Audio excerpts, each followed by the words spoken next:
Heavenly Father, we come to you in this hour, asking for your guidance and protection to our virtual gathering today. We thank you for the gift of life, the gift of family, the gift of work, and the gift of friendship. We thank you for this great opportunity to bring us together in this session as brothers and sisters. Bless the committee, the facilitator, and the attendees of this gathering. May we continue to value and appreciate the true essence and meaning of life with the help of your grace. And as we go along to our discussion today, we humbly pray that you would deepen our understanding. Lord, enlighten us and give us wisdom every day. Forgive us for our shortcomings and remind us to always be mindful of the things we do in life. We offer our life and our decisions to you, O Lord. May this gathering today create a memorable experience and a fruitful outcome. We ask this through our Lord Jesus Christ, our Redeemer and our Savior. Amen.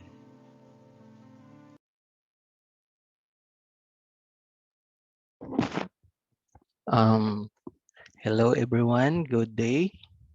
From the Office of Soul, I'm Steven Binarao. So I hope everyone is okay. Before we begin this session, let me remind you to please mute your microphone, rename your Zoom name to your complete name and department so that we can identify you. And you may turn on also your video camera if you want during the session.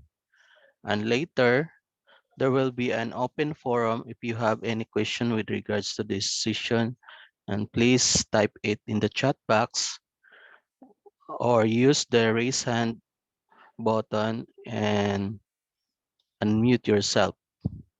So uh, remind reminder for this session is recorded and it will post on our YouTube channel, and you can also subscribe to our YouTube, and also you can search by Siliman Online University Learning. That's our YouTube channel. And you can also review our e-trainings that were conducted previous uh, meetings.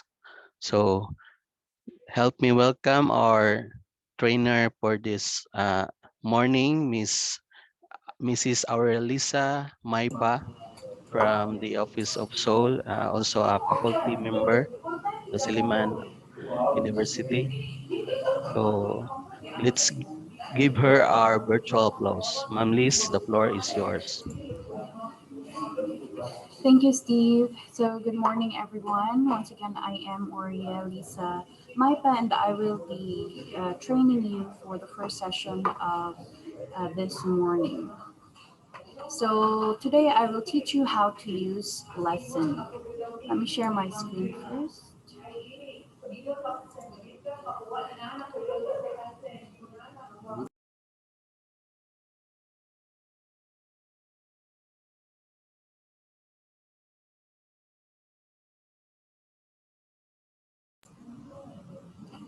Okay, so before we begin, I want you to access this Google Drive link that I have created.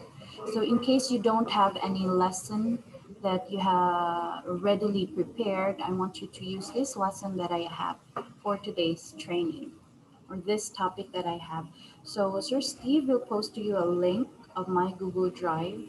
So, I just want you to download each of these files to use in creating lesson. So while you're at it, I just want you to look at this file over here, or this soul course over here. So this one is just a recap about books before we dive into lesson. So it's already on the chat box. That is the link for the Google Drive. But if you already have readily available topics that you want to post in the lesson, then you may use that. But if not, you may use this files that I have provided. So going back to how book looks like, so they're quite similar. Lesson and book is quite similar. So the book looks like this one. So you have here your title, Understanding Health Information System, and this is how it looks like. So you have here the content and then the links, the assignment, if you want to put assignments. Okay, so that's how a book looks like. So lesson is quite different. Lesson is much more of a personalized learning for our students. So let me click on lesson.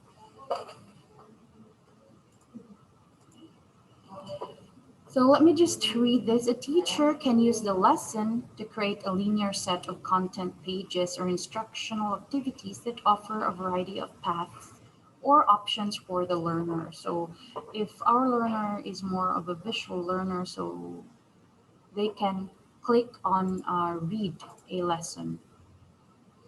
Need request. Oh, okay. To access that, I hope you're using your SU email. So you should log into your SU email to access the Google Drive. Because I think I've already made this as an editor. So you can edit.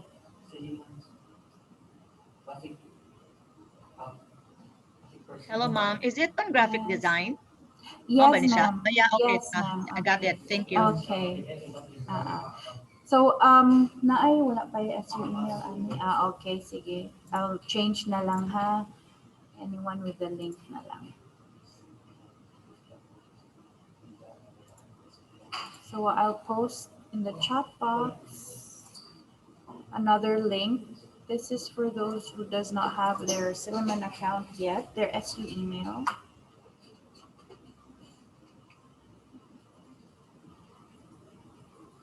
So you can access that. You should be able to see all these files. So I want you to download each one of these.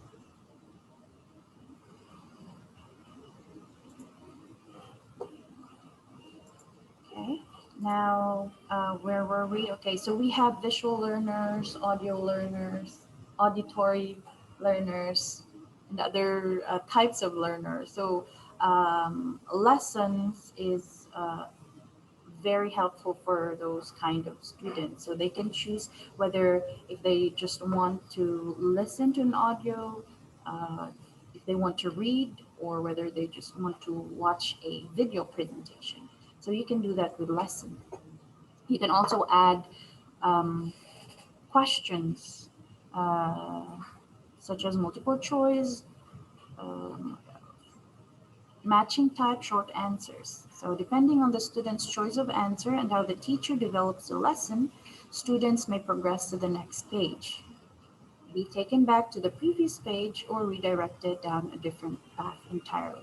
So I'll show you an example of how a lesson looks like. Let me just change my role into student role. So let me switch role. Okay, let me give this as an example. So when they click on this link,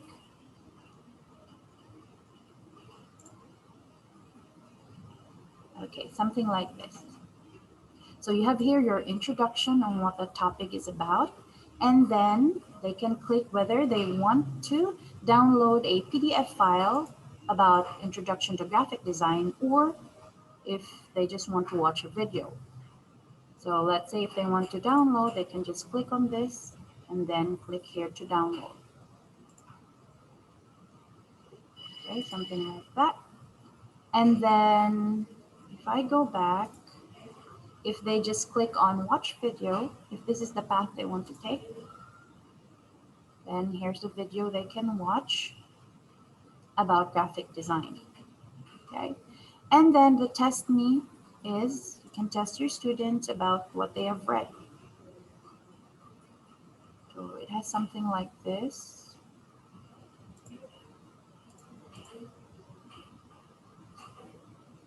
So you can type in a response on their answers. So if you just want to put correct, you may do so, or you can also add other notes over the response. Okay, and then here's another one. If it's such as this is what I was referring to. So if that answer is correct, you can also add these words or these explanation on what vector is, or if it's wrong, there's also another explanation about that.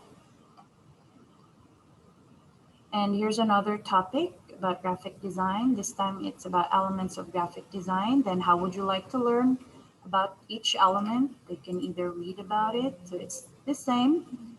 When they click this, it will redirect them to a beginner's guide to graphic design. And also if they would want to watch a video, so it's really quite the same. Okay, then test me again. So it goes on like that until it leads you to the end of the lesson. So let me just answer this. So this type of question is multiple choice. So let me see if I can still remember. I'm just doing random click. See, you have correct, correct, correct.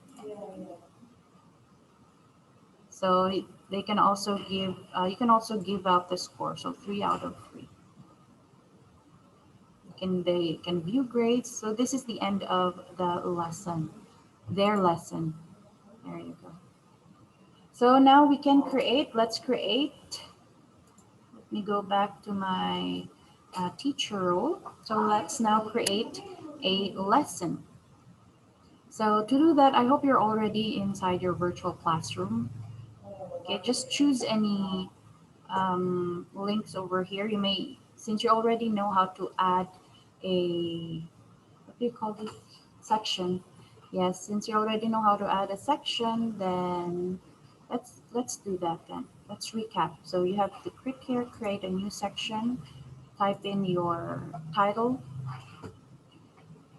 I will just type here lessons. You can also type in the title of your lesson. Okay. You create the section, and then that is where you put in the lesson. So in my case, I already have that section, which is this one. So what I want you to do first is scroll down. You'll see there, create learning activity. Under create learning activity, look for lesson. So it is this one. And later on, if you want to know more about lesson, you can always click on the icon over here. This will show you what the lesson is about. And more instruction on what lesson is, you may also click on more help as well. Okay. So let me just go back and then click lesson to put it in my virtual classroom. So let's create a lesson about graphic design. And the name of this lesson will then be graphic design.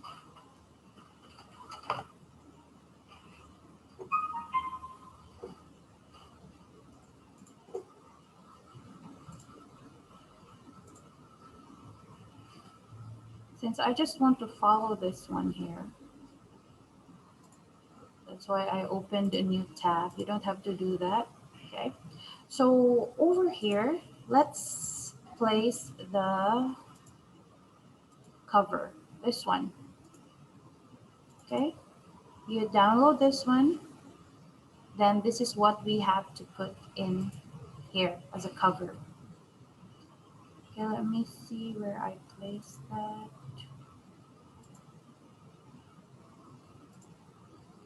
So once you download it, it's usually under your downloads folder, if that's where you downloaded them, or if that's the file address you placed them in. I lost mine. I think I have to download this again. Oh, this. Okay.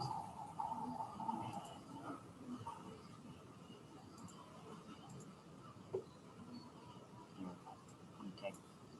So to do that, to put the image over here, you can just, there's multiple ways to do that. One is by clicking on this,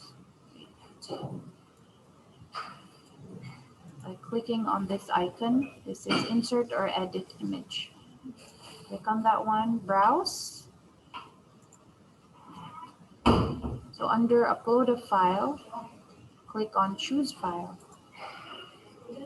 Since that's in my downloads folder, I click on downloads and then click on the file that you downloaded.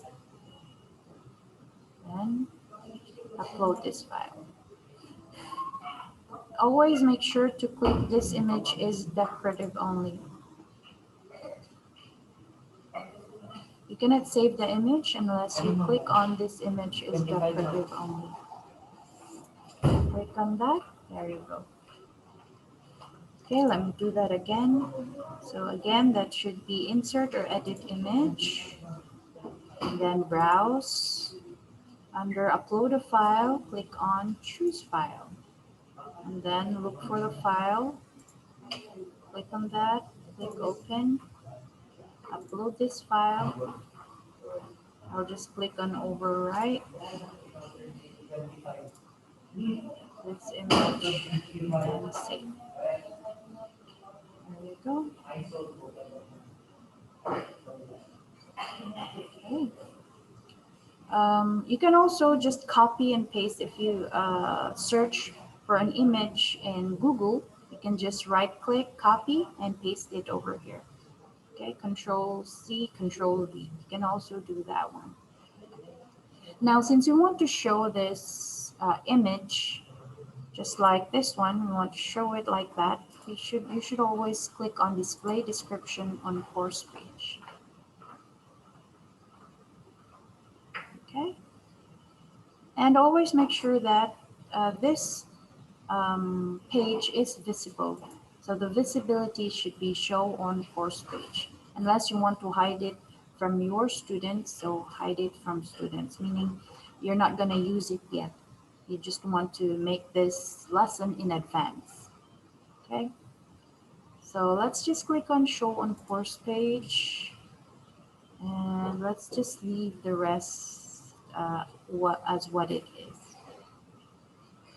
Save and return to course. It should look like this. Okay, I hope you were able to follow.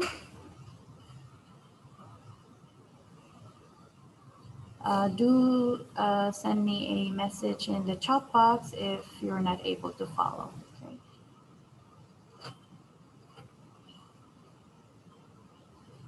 So I guess everyone was able to follow. Let's now. Okay, I have one. Please, one more. Okay, sure. One more time. One more time from adding the image, right? Or from doing the lesson from the very start.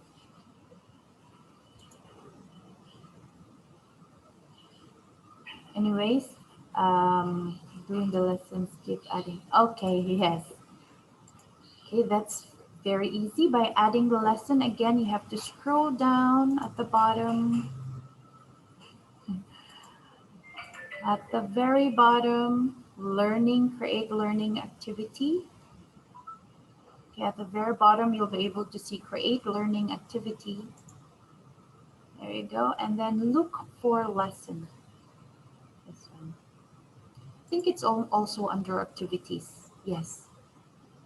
All here is a combination of activities and resources. So you can also click on activities, you will be able to see lesson.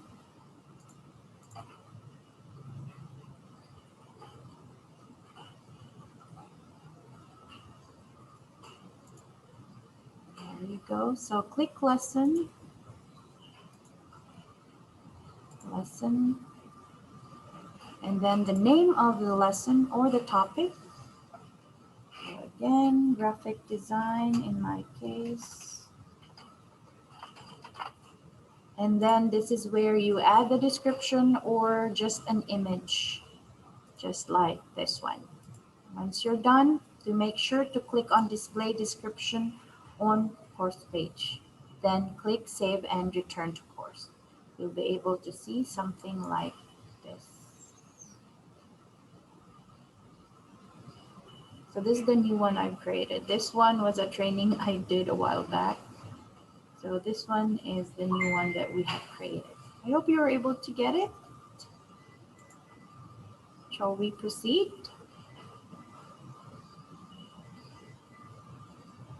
So again, we're actually creating lessons. Lesson. You'll be able to know that it's lesson because of this. So if it's a book, you'll also be able to see. Um, oh, well, let me show book. It's just like this. If it's a book, this is what we usually use: book or lesson, something like that. Ang book or day walay sulat, no? It does not have the word book, but assignment has, and lesson also has. So going back, lesson there. Okay, let's proceed. So to add these, let me click here to show you the example.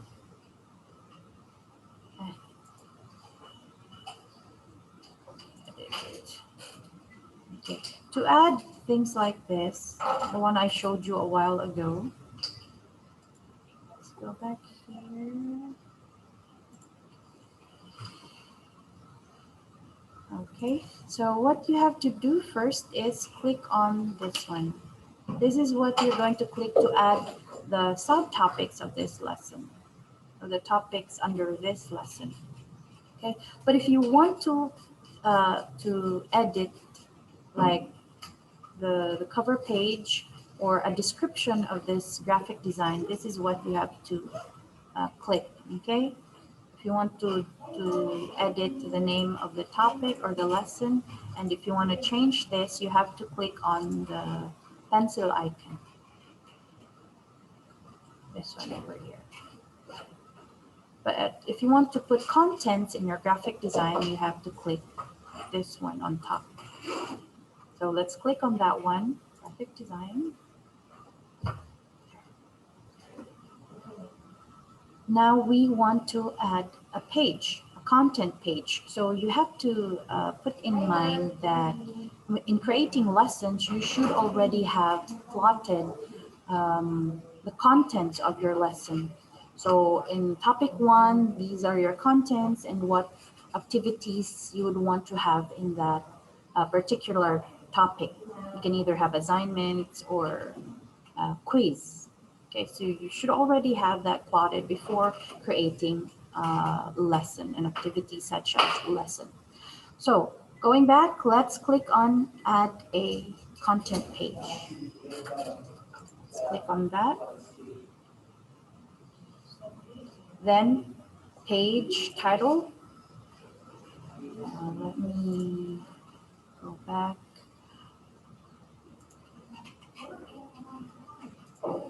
I'll just copy what I created here. So the first one is Introduction to Graphic Design. That's my title over here. Introduction to Graphic Design. Introduction to Graphic Design. There you go. So this is our first topic for this lesson, Introduction to Graphic Design. Then we can add here an image or a text regarding the introduction to graphic design. So again, I just would like to copy whatever I placed here. I'll be going back and forth, okay? So I think I will put this in the chat box as well, so you can just copy and paste it. Wait.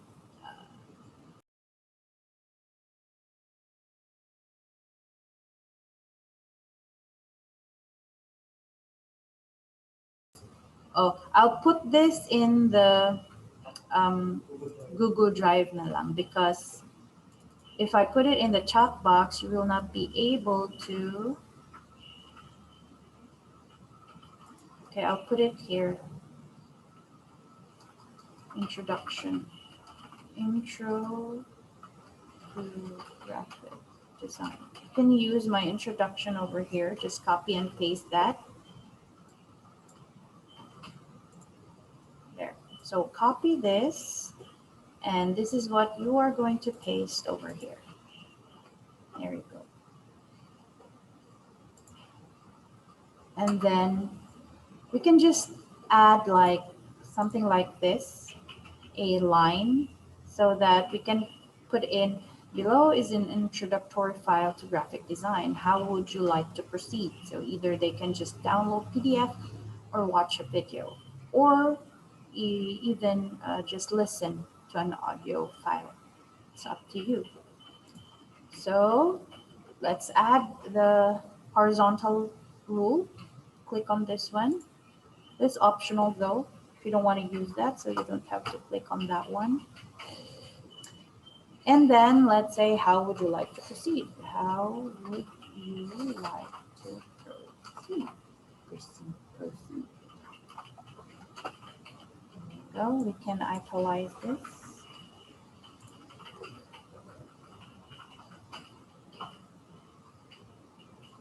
Let's just uncheck arrange content buttons horizontal. That's okay. Horizontally like that. Okay.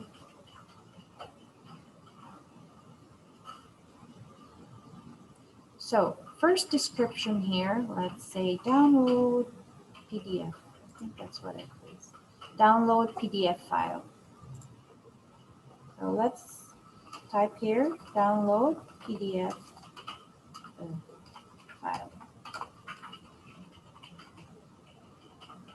And on, let's just, the jump here, let's just leave it as is.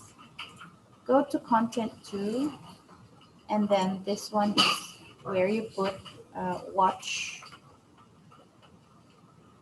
video file.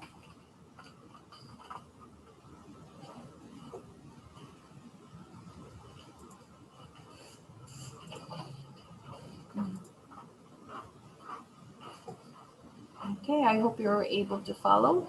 So again, the title of your first topic, the description, you can either make this as text or an image. Then how would you like to proceed? They can either download PDF file or watch a video file. So to jump here, just leave it as is. We'll change that later. We'll edit that later.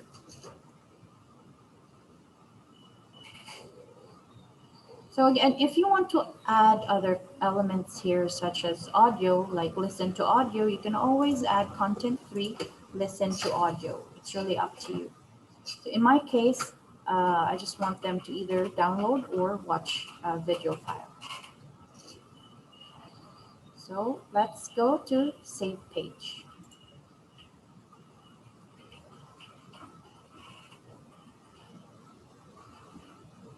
There you go.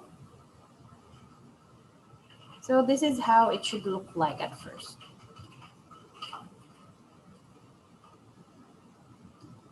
Next, click on action over here, and you would want to create another content page. Now this content page is for the download PDF file. So one content page for the download PDF file. Just copy the word download PDF file. PDF file. There you go.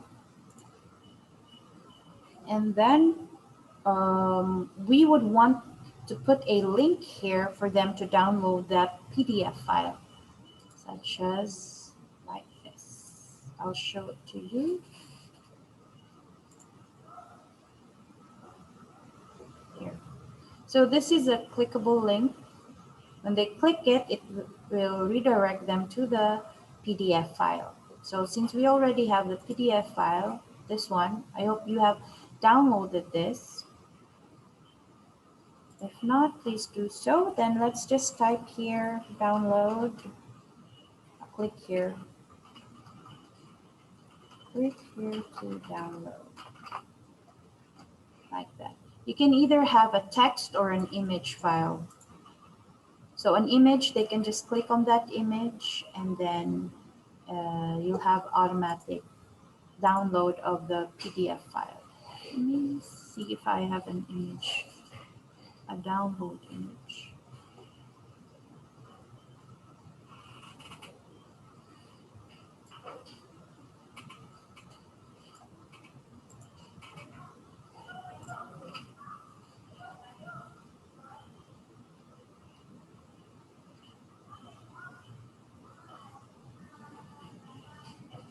Okay, I don't see my download file here. I want to show you the difference between just words such as this and the image. Okay.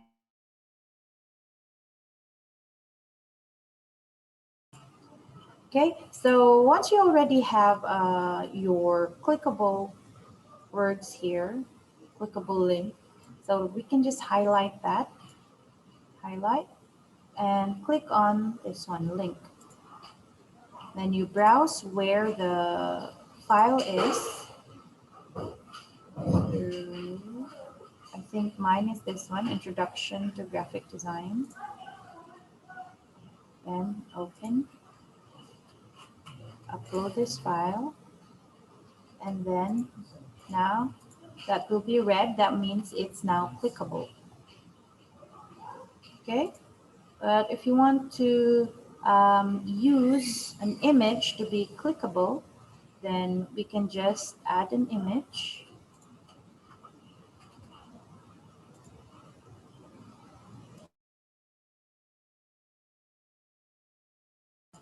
Okay, let me search for my image first.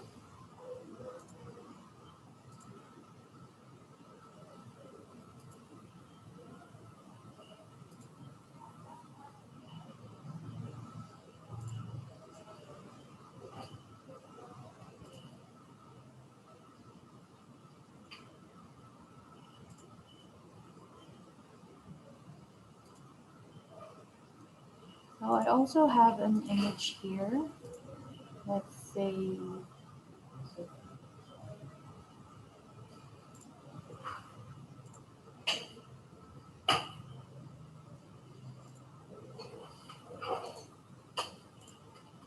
okay, something like this. So you can either have this one or the image. So if I want to do the image, I'll just delete that and then click on the image.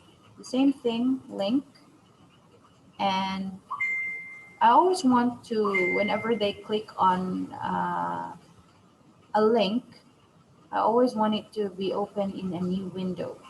So I'll click on that one, then browse repository and introduction to graphic design. There you go. So once they click on this image, it will redirect them to the graphic design PDF file. Okay. Okay. I hope you were able to get that. Let's proceed to the next one. So the next one is watch a video. So that's what you have to create next. So on this description over here, wait, let me go back. let's create a watch a video. Then let's type in watch a, or was that watch video file? I think that's watch video file. There. Watch video file. If they're done, if they only want to read about the topic, then in this content, in this in this content page, aside from putting in content one as watch video file, you can also go to test me. So after they read about the topic, you can test them. So you can have their test me. So again, that is the PDF file, watch video, and then test me. So if we will create another page content, it will be a video file, PDF file over here on content one, and then test me. Okay, I'll show you what I mean. Let's just save this page. So you should already have download PDF file. So the next thing you're going to create is the watch video file. Okay, so let's add a content page. Then watch video file. So this is the video file. You can directly put the link for a video file over here, or it can be a link as well to a YouTube channel. Okay, so it can be directly or just a an image that will link them um, to YouTube or wherever the file is saved. So in my case, here, this is the, where is my lesson? Here. So this is the Introduction to Graphic Design URL for if they want to watch a video. So you can just copy this, highlight, copy, and that's what you are going to post over here.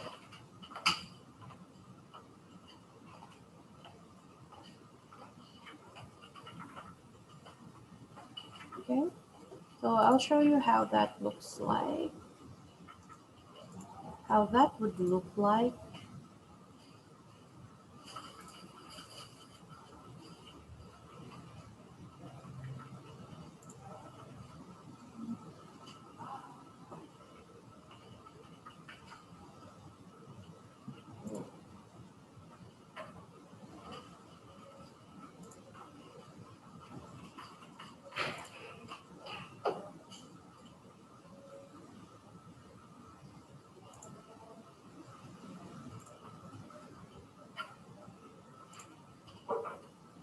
Okay.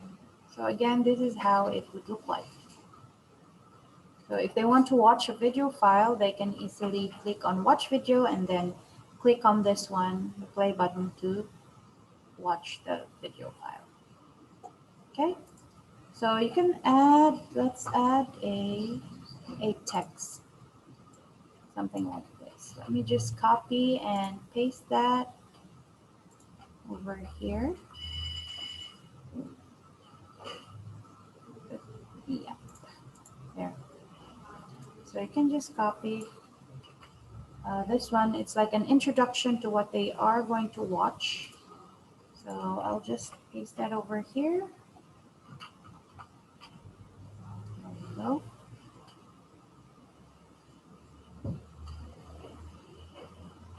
So partner lang yan siya. So you already have video. Then a while ago we have PDF file, partner with video. Now let's interchange it. This time this is video, partner with PDF file. So watch PDF file. Oh, download PDF file. There. And then this one is test me. So each of those page content has a test me in content too.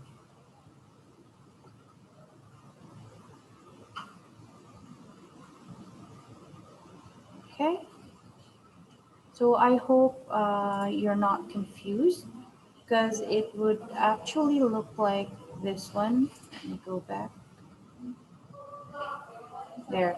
So if they click on download PDF file, this is how it looks like. They click on that one to download it. And if they want to watch a video, there you go. See, that's why over here, even if it's watch video file, you also have download PDF. That this is what it means. Watch video or download PDF. Because if you will not put download PDF on content one, this one will not be shown. This one will not be shown. Okay, so the same with download PDF, you also have watch a video and test me. That's why we have partners. Okay, so I hope that's clear. And now let's save this. Save. Scroll down, save page. Okay. Now, since we've already created like 3 pages, we can now link each of these uh, texts to the file that it's supposed to, that we're supposed to link it to. So go back to Introduction to Graphic Design. The jumps here should be either download to PDF file or watch video file. So if you go back to Introduction to Graphic Design, edit,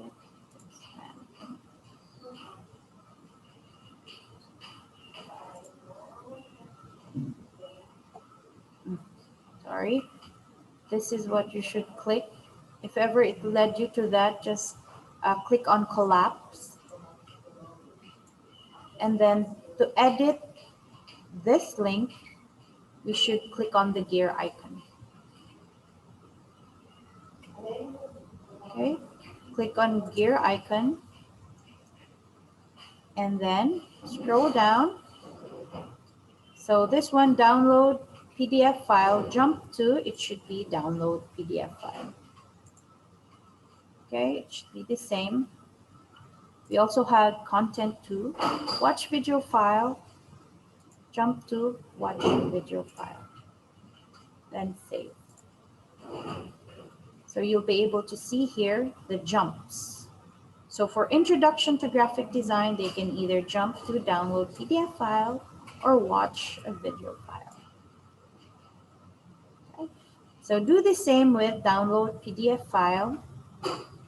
Let's edit that gear icon. Scroll down. Watch video file. Click on watch video file.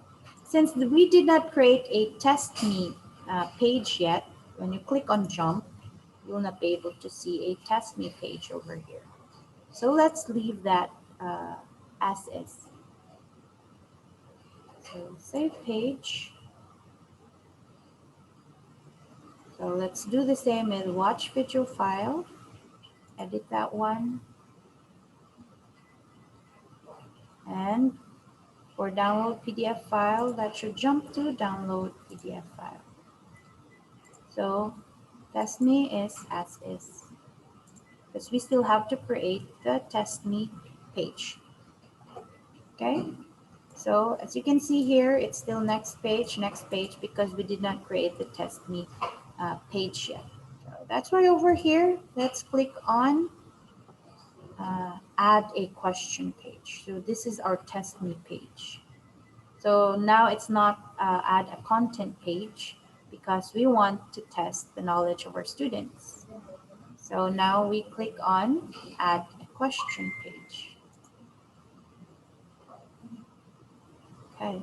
So in the Google Docs, I've already created here a sample questions for the test me. Okay. So just copy. I just would want you to copy and paste these questions. So first, I think this is multiple choice. Just the question, just copy the question, not the answer. The answer will be copy and pasted one by one. So just copy the question. So again, this is multiple choice. So let's choose multiple choice. Then add a question page. That.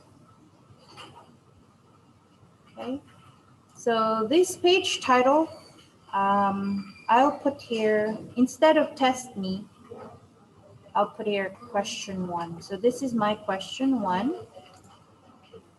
And I'll just copy the question here. No need to copy Q1, just the question. There, paste it there. So again, no Q1. You can put the Q1 as a page title. Okay. So this is my question for question one. So I don't want multiple answers. I only want one answer. So I usually put the correct answer under answer one. Okay, this will be shuffled, by the way, every time uh, the student access the lesson. So no matter where you put, if it's always in answer one, it will not always be on uh, A or choice A. Okay, it will be shuffled every time. So answer, that's graphic design. I'll just copy that. Copy graphic design, and then you can put here correct. So your response is correct. Or you can add what graphic design is.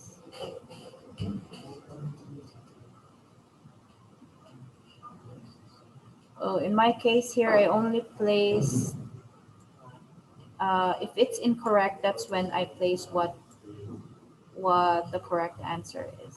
Something like that. Visual design. Okay. So in here, I'll just leave that as correct. And then leave this one as next page. And if this one is correct, answer one is correct, make sure the score is 1, of course. So answer to digital design, which is incorrect. So my response here is incorrect. Then I'll put here the description for what digital design is. Copy, paste. There. And of course, I don't want them to proceed to the next page unless they get the correct answer. So the jump is this page. It means they will remain in the same page unless they get all the correct answer. Okay. And score is, of course, 0, since that's the wrong answer. And my last question, answer 3, or my last answer, infographics. And the response is incorrect. I'll just copy.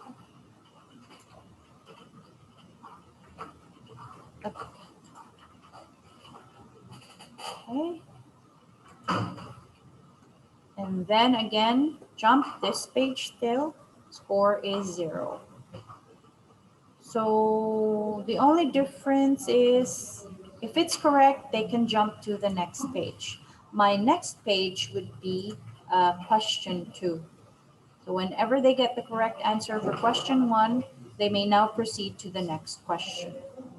Okay? But for questions that are for incorrect answers, they will remain to that page. That's why it's this page. Okay, let's save page. Okay, we now have question 1. Let's add another question. That's question 2. So add question page. So this is our second question. This one is still multiple choice. Yes, multiple choice.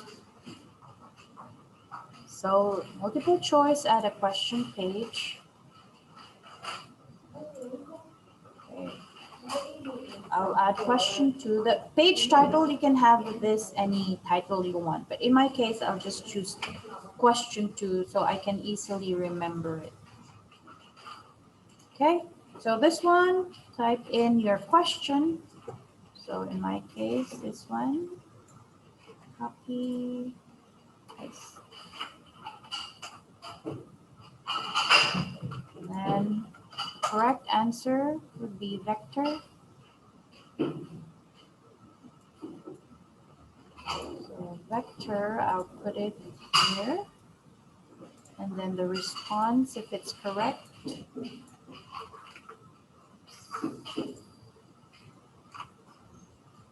we go. And jump to the next page. Score is 1. Answer 2 is raster. So raster is wrong. They have to remain in the same page.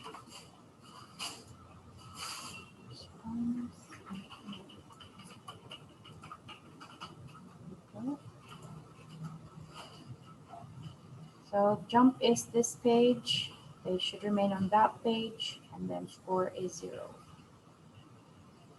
Save.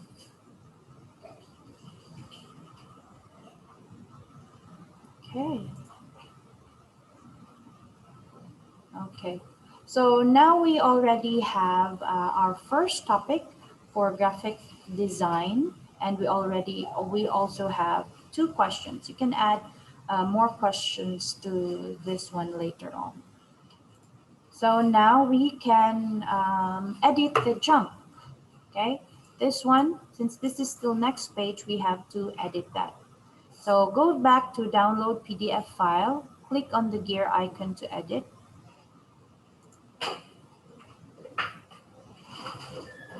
Scroll down over content 2. The test me is, when they click test me, it should jump to question 1. Okay, that's why your jump here should be Q1. There you go. Save page. So now you have either they watch a video file. If they click on download, they can either again watch a video file or go directly to quiz 1. So the same with watch video file. They clicked on watch video file, they can either go back to download the PDF file or they can go directly to take the to test me. So let's edit that. And scroll down. Test me should still be quiz 1.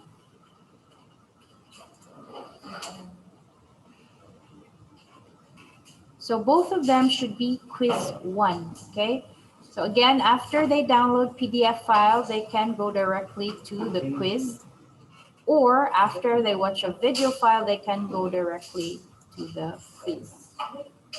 Now this is where you put this is where the jump will be going to quiz 2. So let's edit this.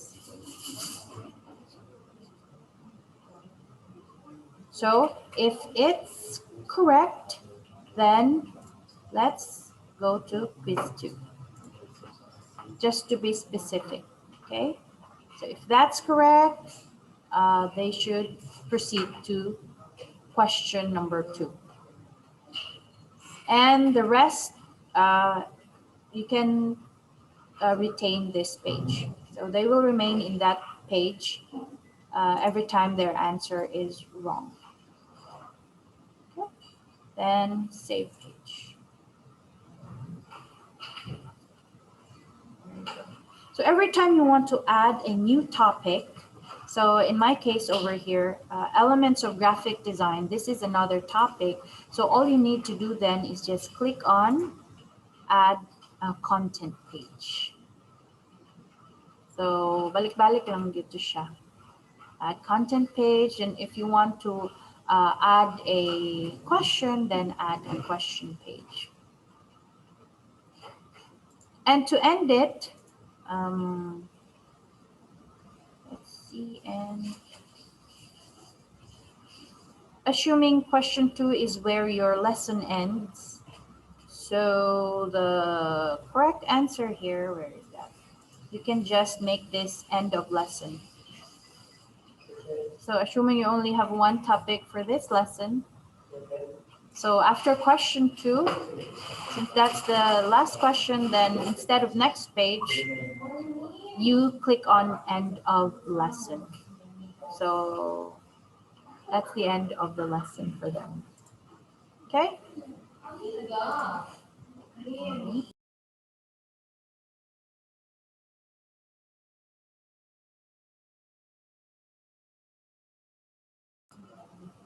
Here we go. And you can test this. To test it, go to, I will just, since this is my end, I'll just click on end.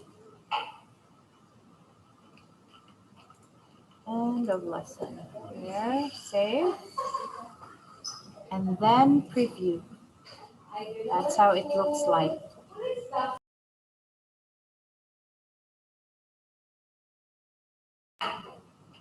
Okay, I hope you'll try it.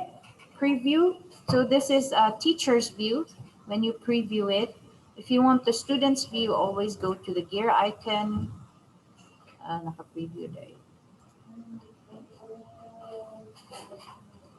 You can always go to the gear icon and then review it as a student. I hope you got it all correctly. I know it's quite hard. The first time I tried this, I was a bit confused. But then once gibalik-balik, what is gibalik-balik? Yeah, once I repeatedly doing it. Yeah, practice lang yun. It's practice. You'll be able to get the hang of it. But the thing is, since I've been using lesson uh, in my asynchronous class, my students find it quite helpful for them because they can just choose which path to take. And then with the short quiz, like if you have 1 to 5, maybe 3 to 5 questions, it helps them retain the lesson. So they do like to use a lesson in their course. Okay, we have a question when will it be posted, Sir Steve? Within this week or today? No, Pat. This week. So weekends. Tomorrow the most daw. Yes. And we also have I'll post it. I already had a recording of this, so let me just go to the YouTube. Makita ba ako YouTube? Yes. So Siliman. So please do go to our YouTube channel.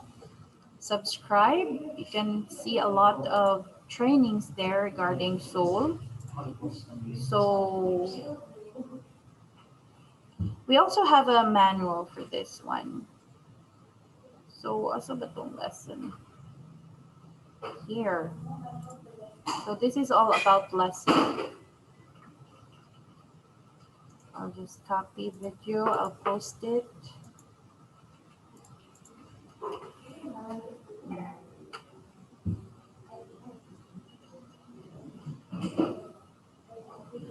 Okay, so we have Ma'am Lydia.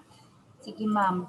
Katong gipakita ganina. So to test me, uh, it would look like this one.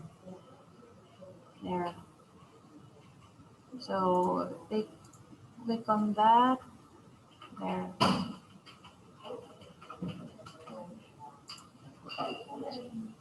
And if it's wrong, correct gyapon ako na-click. So it looks like that now for the test me. So the test me again, you can choose multiple choice, essay type of test. What else? Question page here. Matching type, multiple choice, true or false. These are all the types of question we can create.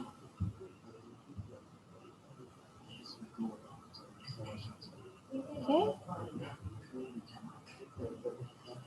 So do you have any other question before we proceed to the next topic?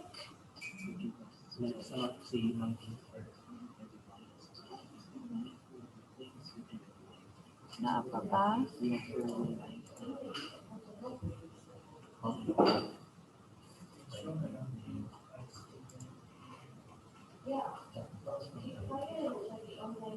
If it's spotted manual on this. Yes, we also have a manual. Also have a manual on this. Okay. Kano sa mahatag ang manual?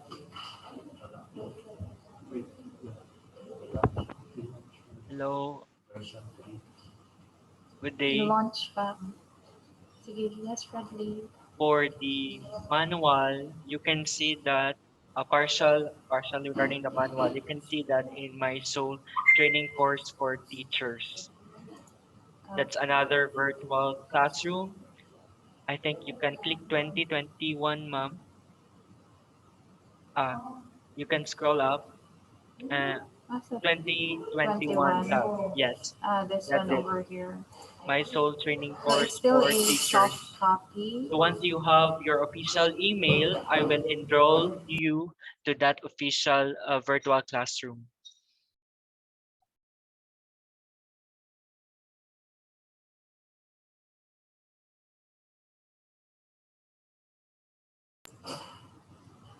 Okay, you can just explore. Yes, explore good needed.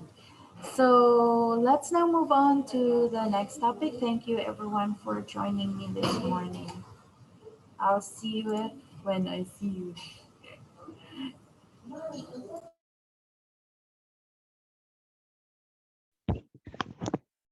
So the second trainer for this day for AM session is about assignment feature in mySOUL. So our trainer for this session is no other than Assistant Professor Alfie Arcelo. Ma'am Alf, the virtual floor is yours. Thank you, Sir Fredley. Let me share my screen first.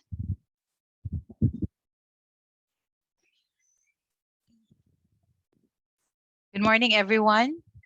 So we'll be going through how we will be able to use the assignment feature in Soul.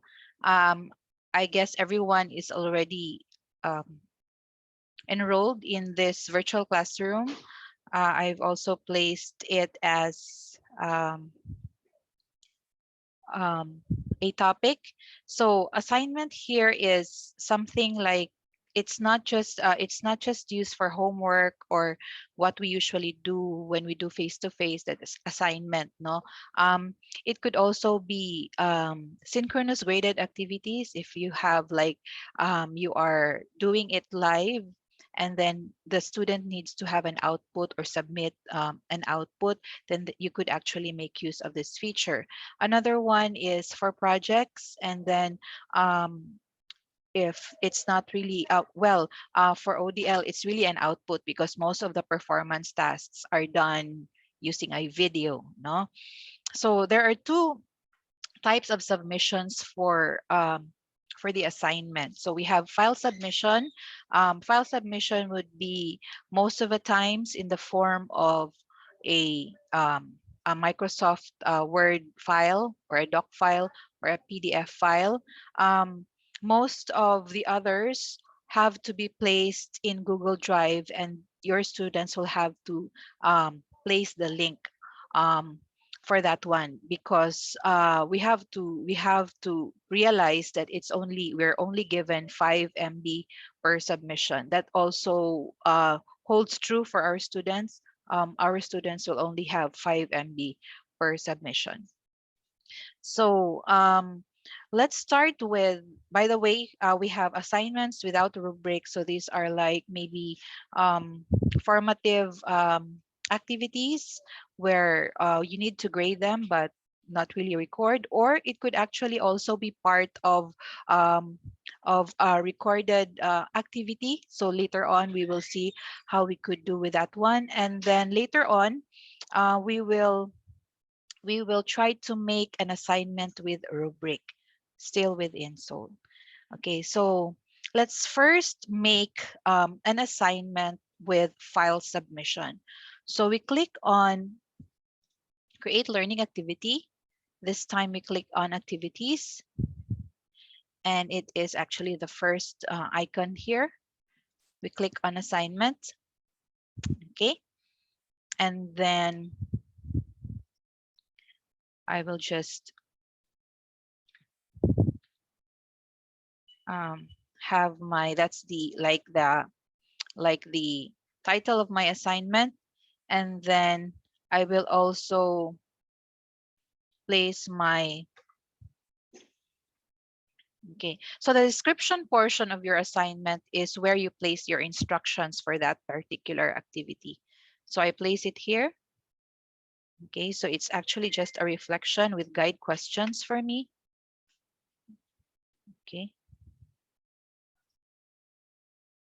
so just like the other feature that we had used the other day, we also can make use of this one in order for it to be more organized. Okay, and then here I also placed as part of the instruction to submit their work in MS Word. So it should be a doc file with um, with a prescribed way of naming it or saving their file, and of course they have to submit their file here. Okay, and for them to be able to see it right there on the page, the topic page, you click on display description on course page. So that means it's not just the assignment title that they will see. They will see directly the instructions. Okay, and then we have here our due date. So most of the times, if this is enabled, it will give us like 1 week of the due date, but um, you could actually make it you could actually shorten the duration or make it longer. So it's really up to you. So for me, it's fine that it's a week. Okay, and then after we're done with this part, okay, so we'll have to use all the other features that will help us in checking the assignment. Okay, so availability. Okay, so most of the times I just disable the availability, because whenever I post it, I would assume that some of them would work on it right away, so there's no need for it to be available um maybe 1 day or 2 days after I have placed the assignment. It's actually available, meaning they could submit right away whatever needs to be submitted. So I just disable that. So I just uncheck enable. And then cutoff date. So cutoff date is actually your own decision, or yeah, it's up to you if you would use the due date or the cutoff date. So what is the difference between the due date and the cutoff date? If we enable the due date, Okay, if we enable the due date and then disable the cutoff date, that means they could still submit their work beyond August 6, but the system will already mark it as a late submission. Okay, that is if the cutoff date is disabled. Now, if we enable this one, okay, it should be it should be the same time with this one, or it could be later. No, it could be later. Like for example, due date is August 6, but I would want them to still be able to submit until August 15. Okay, so that means um, their work will be marked late by August 6, but the students can still submit until August 15. By August 15, at let's say 10 o'clock a.m., the system can will no longer allow them to submit their work. Okay, so there are it's actually you have a choice as a teacher to have a cutoff or to just have a due date. So again, a due date, no, a due date. If you enable a due date, the system will just mark it late after that due date, but the students can still submit. But if you place a cutoff, now most of the times the teachers would say, I will have my due date and the cutoff on the same day. Okay. For example, we'll have it on the same day. Same day would mean no that by August 6, the students cannot anymore submit beyond 10 o'clock. The students cannot anymore submit their work. But if you would want to give them an extension, you could actually uh, have this one later, the cutoff later, meaning they could still pass their work after the due date, but only until August 15, only until the cutoff date. Okay, and the teachers also have the choice to actually disable this one so that they could just really submit their work. Okay, so it's up to us. So let's make it it enabled. Reminder for a remind to grade, it's actually for us teachers. It's up to us to have it enabled or disabled. Enabling this would mean you will be reminded maybe through your it will in your course page, you will be reminded that you need to grade this particular activity. Okay, and then for the submission type. So we have two submission types, file submissions and online text submissions. So for this one, I said that they have to submit their document file here. So I will click on file submission. That means they would have to upload their file here. It's for us, it's really 5 MB. So I know that a reflection file will just be a less than 5 MB. So that should work. Okay, and then feedback types. Okay, so feedback types would mean if you click on feedback comments, if you are the type of teacher who would want to place feedbacks there, so that uh, the students could actually also view how how they're doing with their work through your feedback. You could check feedback comments where you could also place their feedback while checking their work. Okay, and then you could click on submission settings. Okay, so submission settings would mean this is just like having um, a submit button. Yeah, submit button visible to them.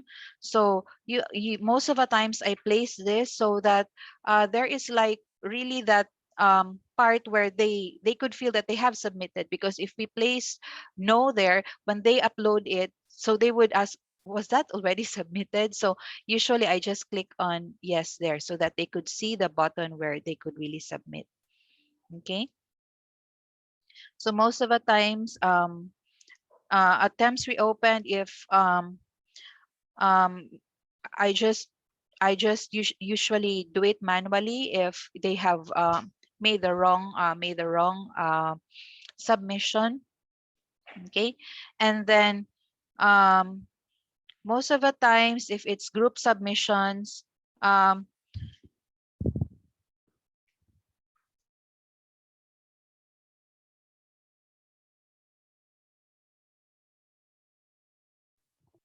okay. So for group and groupings, you could actually also make use of group and groupings.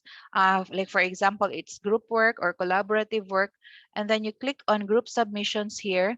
Click on yes if you already have placed your groups in there. I know you already had your group and groupings. So when you click on this one, no, so you already have your groups in here, no. So that is if it's grouped. So you will just have to place. If you cannot see any groupings in here, then that means you have not made your groups and groupings for this particular course. So this one is not for groupings because this is an individual reflection.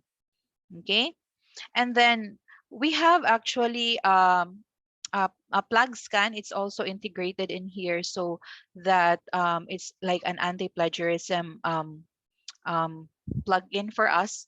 No, so it's a good one.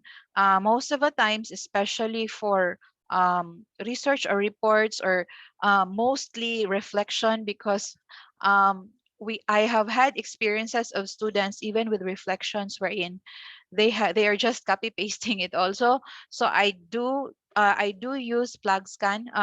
By the way, plug scan can only be used if your submission type is file submission. And of course, you have if your assignment is in a Word document or in PDF, this would work. Okay, so let's go back to plug scan, and then um, I click on start check manually, which means that it doesn't have to be us doing or submitting the files of the students to plug scan. Once the students have uploaded his or her file, then plug scan checks it right away.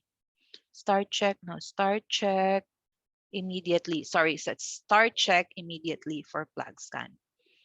Okay, and then in here uh it's up to us to have to let the students know that of their of their plagiarism rate. So it's up to you also to um show it to them. I usually show it to them after the due date.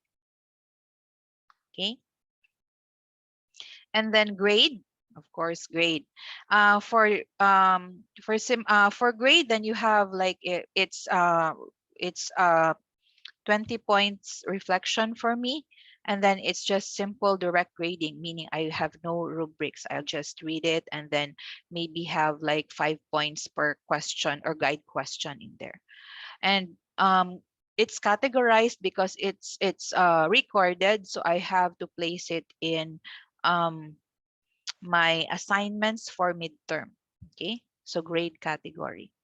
And then um, that's it for us. For restrict access, it would be more complicated with PLD later on. So these are just the basic ones, where the basic ones for assignment. So again, let's review. This is assignment without a rubric and a file submission. So there you go. We have our title, and then in the description box is our instruction for that particular assignment. And then don't forget to click on display description on course page if you want it to be read directly by the students. But if the set of instructions are too long, you could actually just uncheck that one. They usually check assignments anyway. And then due date, if you want it enabled, okay. So there, the default is 1 week, 1 week after when you have made the assignment. And then we we go to the more um, detailed portions of making the assignment. By the way, if you feel like this is not something that you have to show them right away, in this visibility feature, you could hide it from students first. Meaning, yeah, you could just show it to them, no, show it to them when it is already time to show the assignment. Okay. And then availability, okay, availability, just disable allow submissions from, meaning the time that they could upload their submission. So most of the times I just give them the freedom when, if they would want it earlier, then they could actually have access to submission.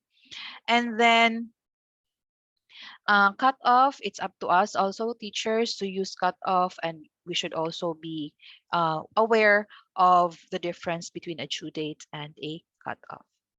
Submission type, we have said that this one is for a file submission. So our file submission is in Word format or a document format. Feedback types, if we want to click on or to place comments or type comments on the outputs of our students, we could click or check feedback comments. Submission settings, I usually place a button. So I click on yes for require, or I choose yes for require students to click the submit button.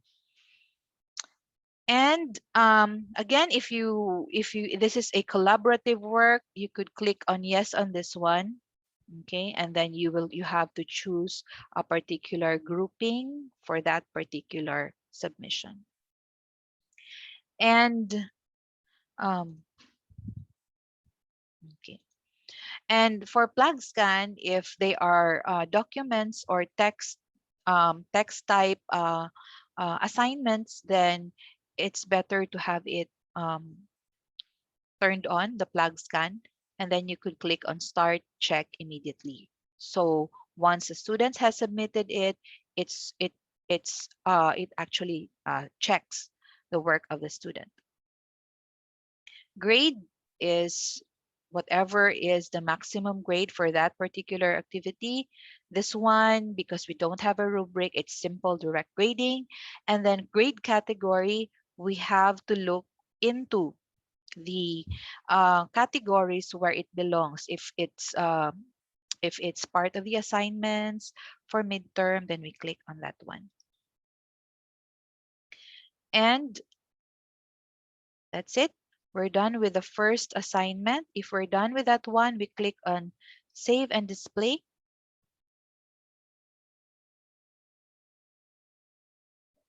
Okay, so that is how it would look like. If we go back to our classroom, okay, and then we click on that particular topic. So this is our assignment now. So it would look like this. Okay. So if you have access to NHT Virtual Classroom 25, you could actually click on it so that you would have an idea how it would look like if you are students on C. And then, yeah. So again, it could only have like this one for them to click or to submit. Doesn't have the other icons for editing. Okay. The next one, okay. The next one is a link submission. So we already are done with file submission. This time it's link submission. So link submission would mean that what could be the outputs that we could use the links for. So links would mean they are not submitting their outputs in SOUL, but they are placing it or uploading it in Google Drive. Everyone, even the students have their SU emails. So they have their own cloud storage in Google Drive. So what they do is they have to place it there because it's more than 5 MB. If it's a series or like a series of images that you would want them to upload, then it has to be placed in their Google Drive, and then they'll have to share the link to you as teachers in here. So later on, I will also show you how you would be able to um, describe it to them how to um, place or share their links in here. And another type of file that would need for them to just place the link or submit the link is like for example, for me, I usually have them make like a website. So of course we cannot. I just need a link in order for me to view their website. Another one is performance tasks through videos. So videos um, are more than 5 MB, so they should be placed in Google Drive and then submitted through a link. Okay, so let's start. So let's click on create learning activity, and then we have assignment. Okay, so for me, I have made sure I have used my outputs for this is for image editing. So they already know before this activity, I need not place the instructions because it was part of the notes, it was part of the label. The instructions were there. So I just placed the assignment title, and then which here how they should submit their files. So I expect them to actually submit 3 um, Photoshop files. So um, so they have to upload the PSD files in Google Drive. So this is actually also like an instruction for them on how to submit it, and then place the link here. Remember to change the restriction to Silliman University so that I don't need your permission to access it. So later on, I will also demonstrate to you how it should be done in the part of the students. Okay, and I click still on display description and course. And then same thing here, same thing for availability. I just disable allow submissions from and then cut off. And then submission types in here, it's no longer file submission. I uncheck file submission. I click on online text, meaning they will just paste the link right here. So it's online text, it's not file submission anymore. Okay, and then feedback types, if you have if you still have feedback for them, you could click on that one. There you go. But you have to go from one window to another because um, you will be directed to another window because they will just be sharing a link. Okay, so naturally for this one we cannot use plug scan because we have it's in another website, no? So it's in Google, so we cannot use plug scan here. Okay, and then submission settings, still it's a yes for the submit button. It's also up to you if it's like so for this one, let's just say this is a group activity or a collab activity. So I will click on yes for group submissions, and then this is for example part of their local knowledge outputs. Okay, so there you go. And then grade. Okay, so here it's still simple direct grading for me, but because they are 3 PSTs, they are to edit 3 images, so I'll give them 30. Okay, that's simple direct grading. And then this time it's part of the laboratory exercises. So that means, yes, even if we are doing it on the same day, most of the times it's like that for laboratory exercises for me. We're doing it on the same day, though it's we're not doing it um, synchronously, like live. I don't need to be overlooking at them in Zoom, but um, still on the same day, pwede na siya. So midterm lab exercises. We're done with that one. Let's go back to my due date. So it should be today because it should be part of their laboratory exercise today. So we'll have to change this one to 30. And then supposedly our class ends at 12 noon.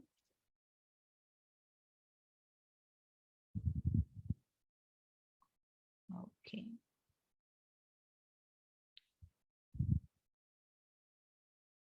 Okay. So there you go. If we're ready with that one, then we click on save and display. Okay. Okay. And then um, okay. So there you go.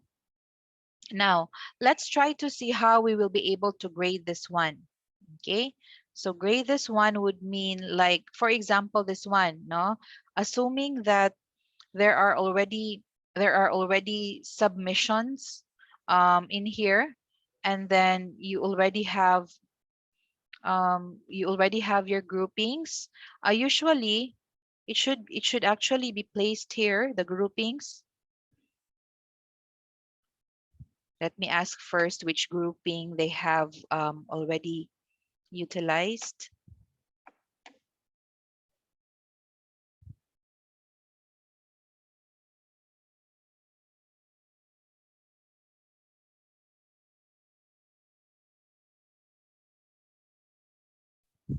Sorry, okay. So yeah, the groupings was discussed, but there was no actual groupings done in here. So let me just go. So this is also one thing. So like for example, grouping was actually not done. So I would have to make it like individual work.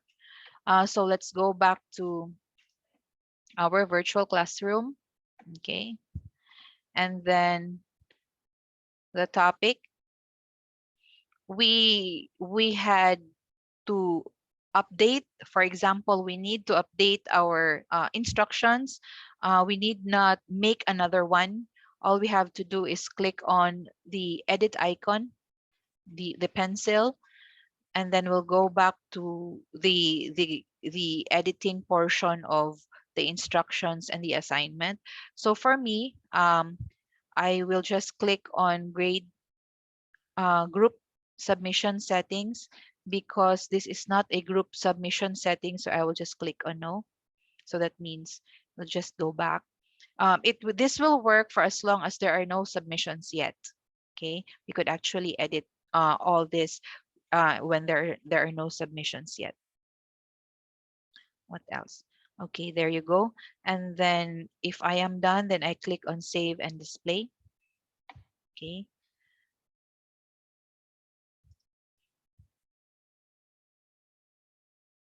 Okay.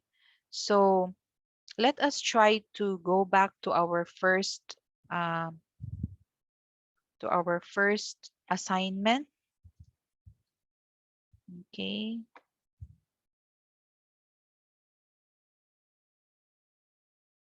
So just for so that we will just be able to have an idea how it works, especially for if flags can really works or not. Any upload will do. Please upload a document. No, a document. Kindly upload it in the first assignment that we have. I believe everyone is a student of this particular, uh, yes, for this particular classroom. So kindly click on, um, so as a student, you have to,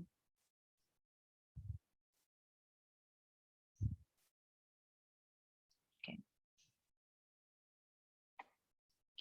So as a student, you just click on, for me, because I have placed it or checked that it should be seen right there. And then when I open the topic, um, then we click on that one, and then you click add submission. So kindly place your submission. So what you do is you could just you could actually just place your um, file here as students, no? You could just drag and drop your files here. Just make sure it's a Word file. Or you could just click the icon.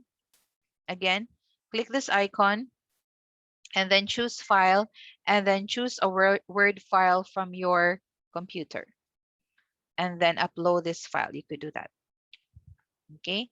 While we are still, we still have to go to or make our assignment with rubrics. Hopefully, one or two of you, or at least all of you, will be able to pass, so that you will see also how it will be done, how it will be checked later on. Okay.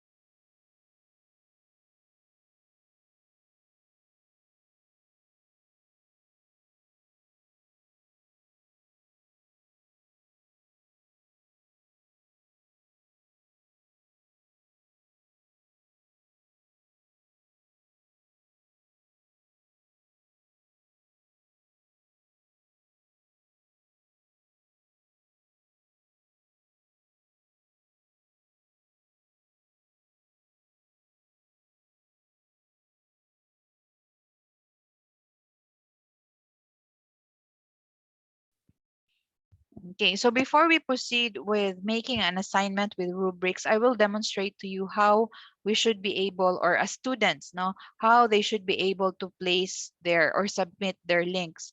So first is they have to go to their Google Drive. So they have to open their Google Drive using their SU email. So there it would look like this. And they will have to upload the file in here. So upload the file. So click file upload. And then, for example, for pictures, because I need 3 pictures, click on open. Okay. And then they're uploading.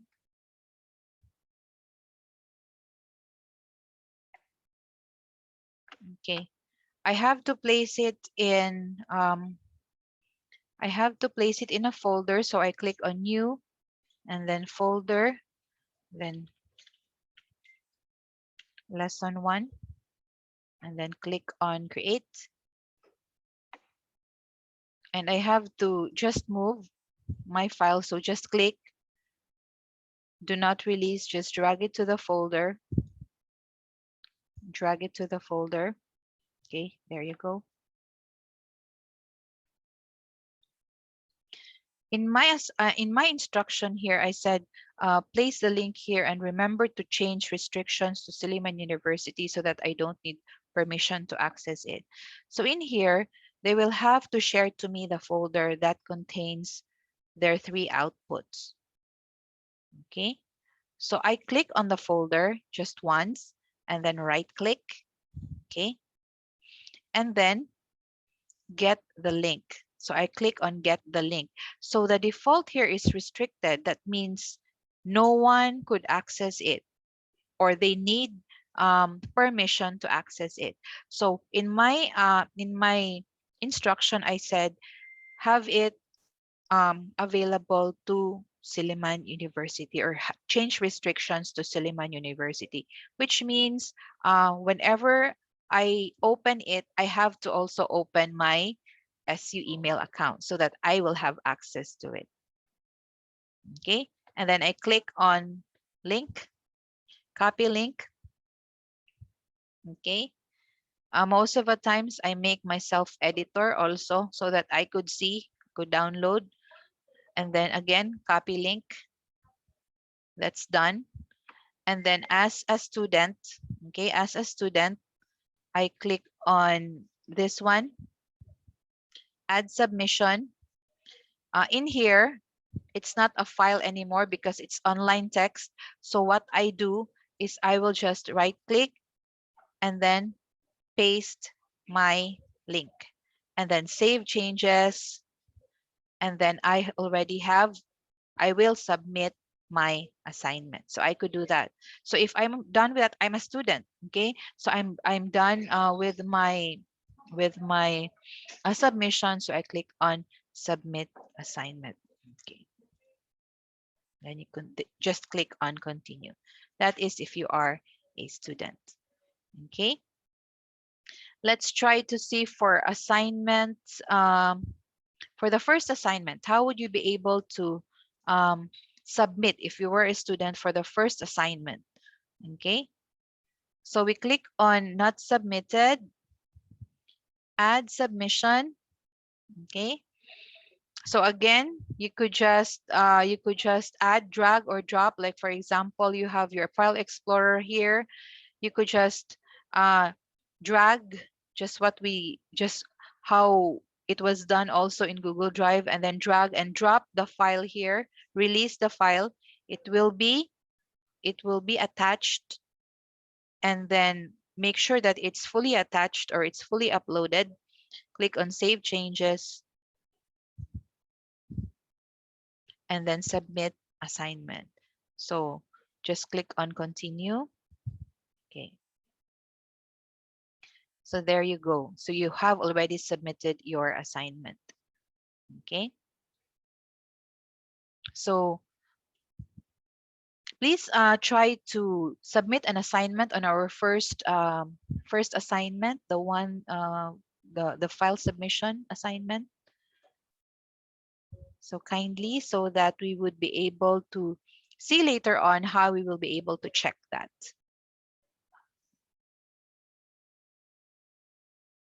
Yeah.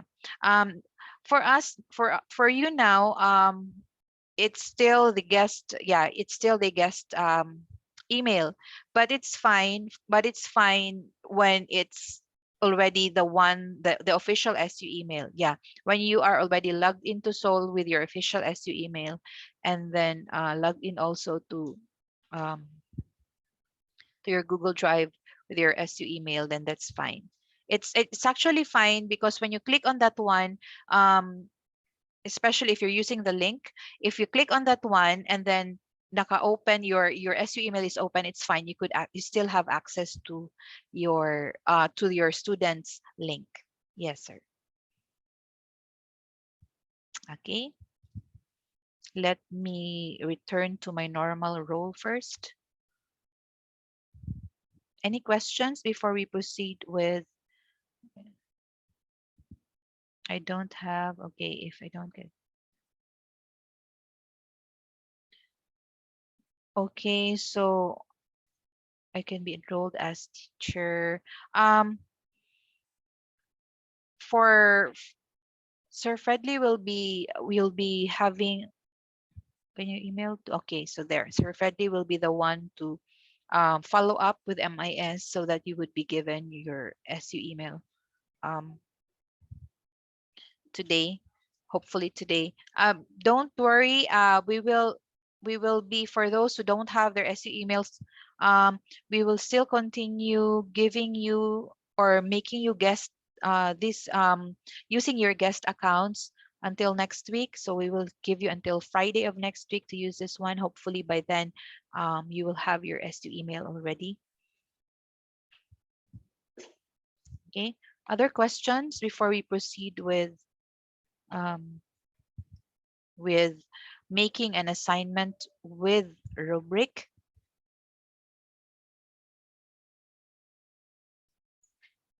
If there are none, then we proceed. Okay, once again, let me remind you to place submissions, especially if it's just file. No, if it's too complicated for you for the link submission, then at least you could um, submit a file submission. It doesn't have to be answering this; just a file, a doc file will do, so that I will be able to show you how to check um, these kinds of submissions later on. Okay, so let's move on to assignment with rubrics. So most of the times these are done, assignments with rubrics are done for projects, performance tasks, or uh, major tasks, no, major activities in the course. So I will be demonstrating to you one of the major outputs of a course I'm teaching. It's an e-portfolio.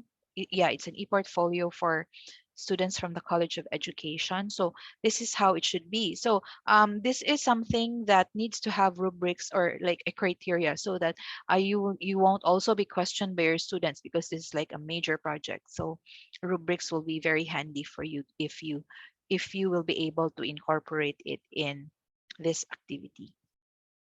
So first is we click on create learning activity. By the way, it would be better if you already have it prepared. Like for example, for me, I already have my set of instructions in here, and then I also already have my criteria or my yeah my rubric. Okay, so if you still have difficulty making your rubrics, we will try to give you the link on how to create the rubric outside of Soul, and then you could actually incorporate it when you have once you have downloaded it. Okay, so let's click on create learning activity and then assignment. So again, assignment here is not just homework, but it's a major project. It's their final project. um let's place, sorry, so my it's entitled ePortfolio 100% complete, and then here are my instructions. Okay, I place it in the description portion. Okay,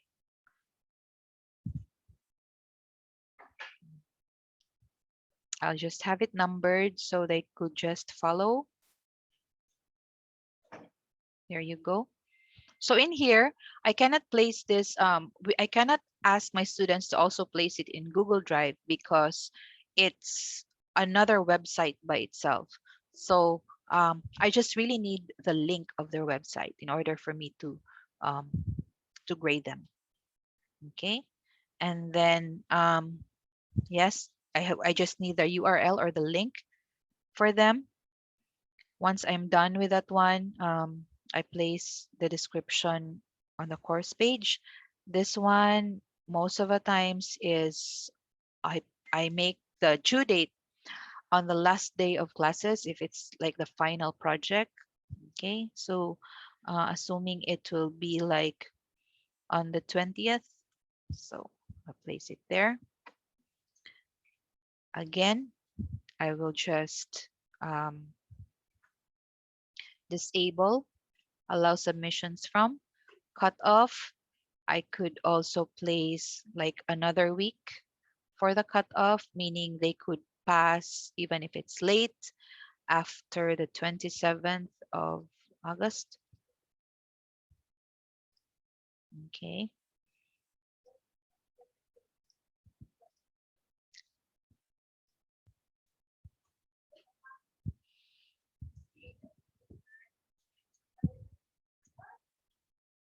All right. And then I click on submission types. Again, I uncheck file submissions. This is online text because we're still making use of links. Okay.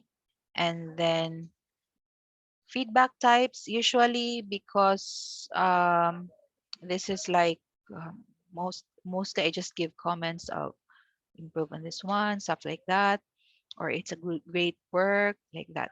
So I still place that. I check feedback comments. Submission settings, yes. Okay. Okay. Most of the times for this one, if it's a personal website, it's but if it's like an educational website, I make it actually passed by groups. Okay. There's no need to use plug scan again because it's another URL or another website. Great. Okay, here. So this is where the highlight of rubrics or making use of the rubrics, it's in the grading portion. Okay, so it's still points. For me, it's 100 points. It's fine. But this time I click on rubric. So it's not anymore simple direct grading, but I click on rubric. I will be following a rubric, and then it will be categorized as their final final presentation. So supposedly this is like final project. Okay, final project for me. Okay, and then there you go. So this is the highlight of this is where you will have to focus on when you want to make use of rubrics in your assignment. So basically you click on grade and then you change grade category, sorry, you change grading method to rubric instead of simple direct grading. Once it's done, you click and save. Sorry. Okay, I will just disable that because it's way before my cutoff. Save and display. So when you click on save and display and you have chosen the grading method rubric, you will be directed to this interface. So you can create your new set of rubric. Okay, if it's the first time that you have incorporated rubric in your classes, and then define a new grading form from scratch. So you could actually, this is from scratch, meaning you could really you would be the one to input the contents for the categories. In here there might be some templates within Soul that could be helpful to you, but it's better, especially if it's the first time that you do it, that you create from scratch. So we click on that one. Okay, so rubric for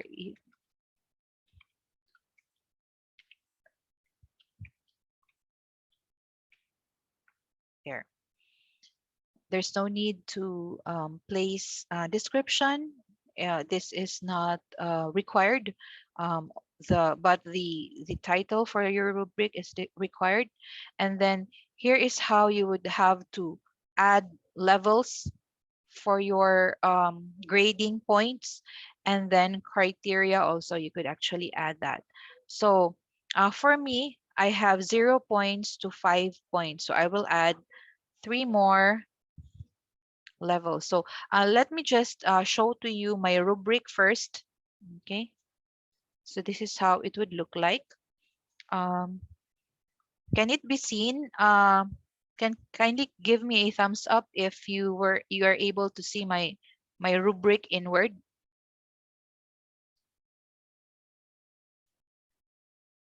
Yes, ma'am. Okay, so that is my rubric. It could actually be lesser than this, no, but because this is like a final project, I have made it really very detailed. Anyway, so this is like 0 to 4. So I will have to also have that one. So I have 0 to 4 points. Okay, so 0 to 4 lang di ay. So I will just delete this. I don't need this anymore. Okay, so there. And then I could add my first criterion. So mine will be submission of project. So I place it here. So what is my description of 0 points in there?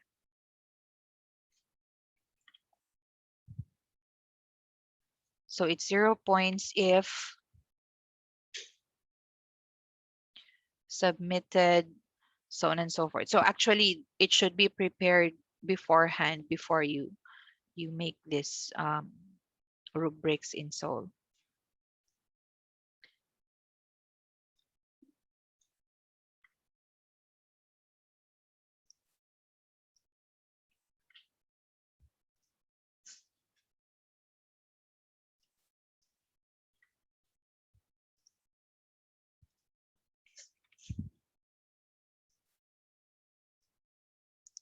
Sir Fred, do you have the rubric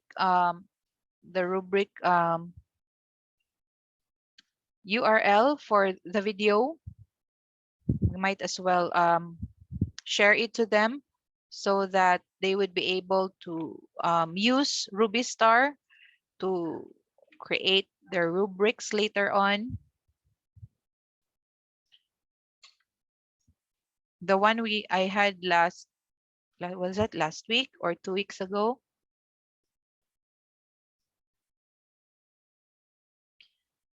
Yeah, I think it's already in our, sorry.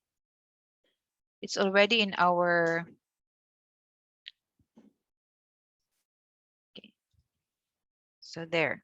So this is my basis. So the descriptions here are my basis for clicking later on their on the score for this particular criterion.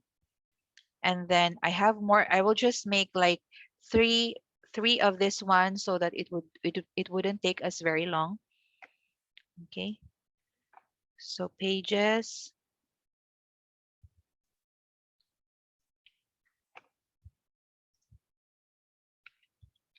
These are web pages actually. Okay. And then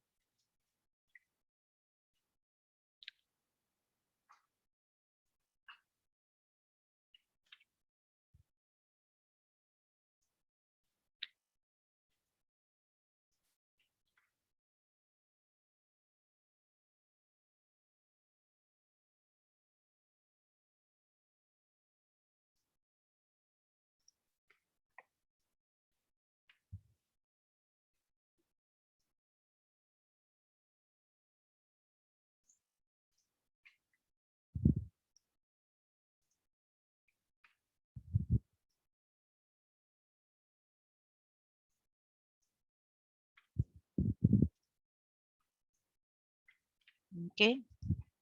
I'll have add one more before we save it.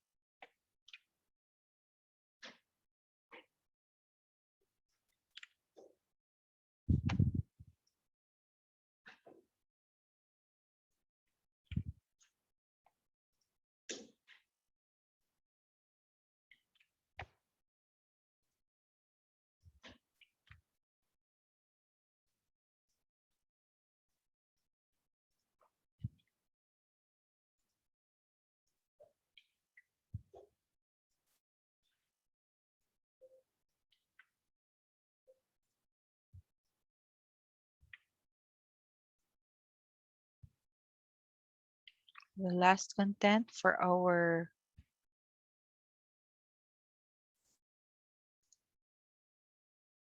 okay, for our level description. So granting that we're done with our rubric.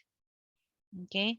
By the way, you could actually delete You could actually also copy. So these are things that you could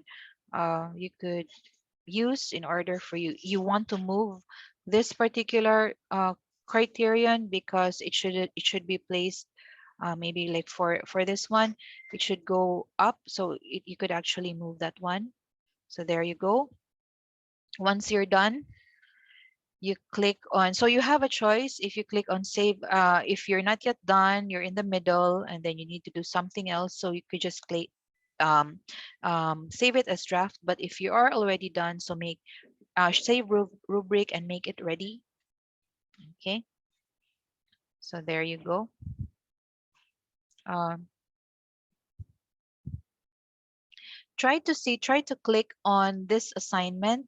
If you could see the rubrics below, if you are a student, you should be able to see the rubrics below when you open the assignment. um, if I switch roles, I don't know if I could see. There you go. So if you are a student and the teacher has made a rubric, a set of rubric for your project, you will be able to see it by, if you are on this page, it doesn't appear on the topics page.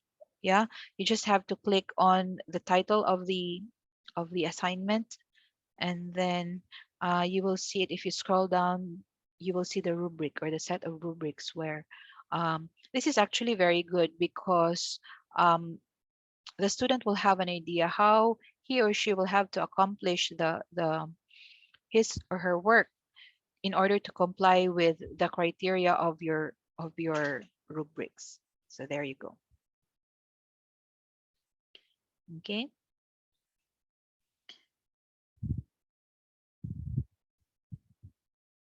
Questions?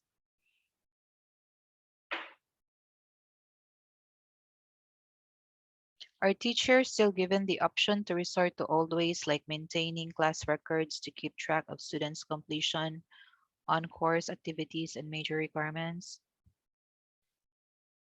Okay, so yes, you could actually have your own records, ma'am.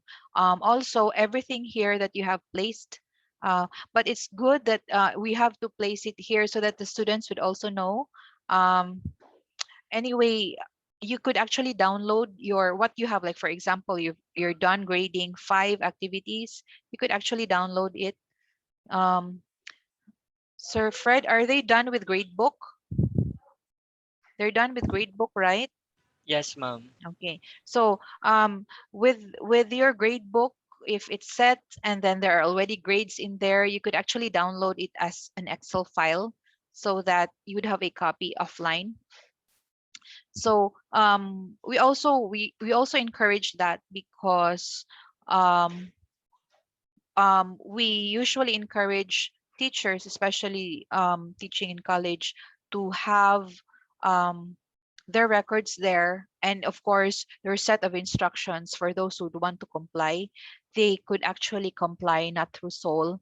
They could actually comply through the email, like just giving the links for their outputs. So yes, ma'am, you could have your own class record. But most of the times for us, it's not really the physical class record, like the book.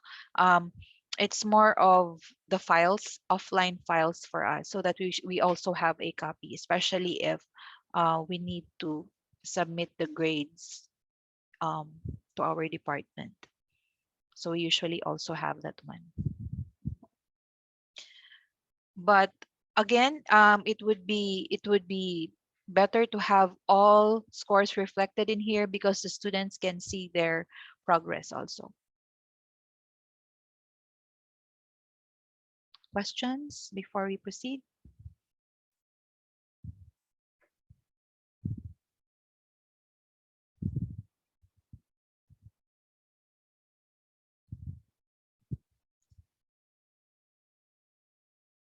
Okay. So let me just uh, before we end, let me just um, uh, go through how you are able to check using the rubrics. Okay, so as a teacher, I've already returned to my normal role as teacher. So I click on view submissions. Okay, so this is my assignment. I click on this, my assignment, and then view all submissions. So granting, there are already submissions here. So you will see if you click on grade, okay, you will actually in this portion there's no attempt side or this no attempt portion.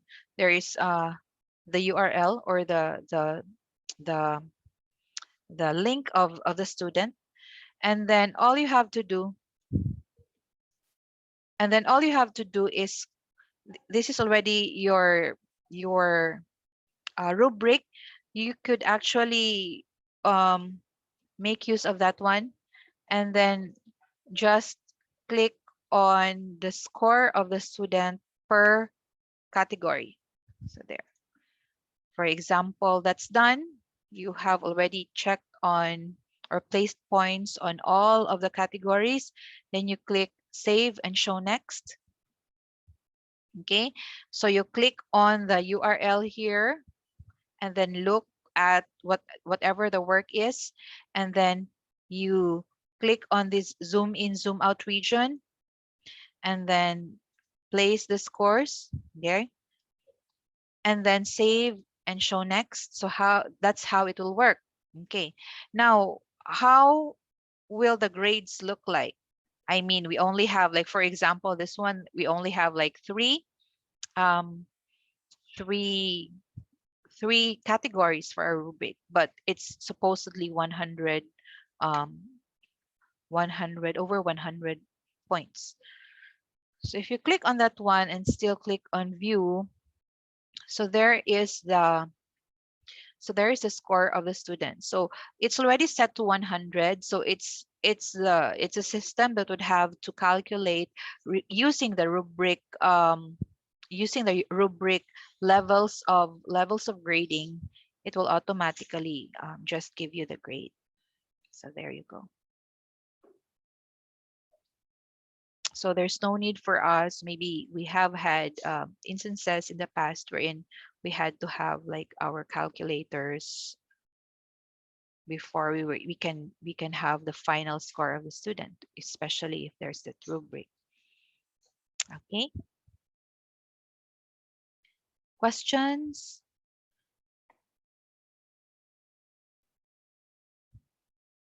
Yes. So any more questions?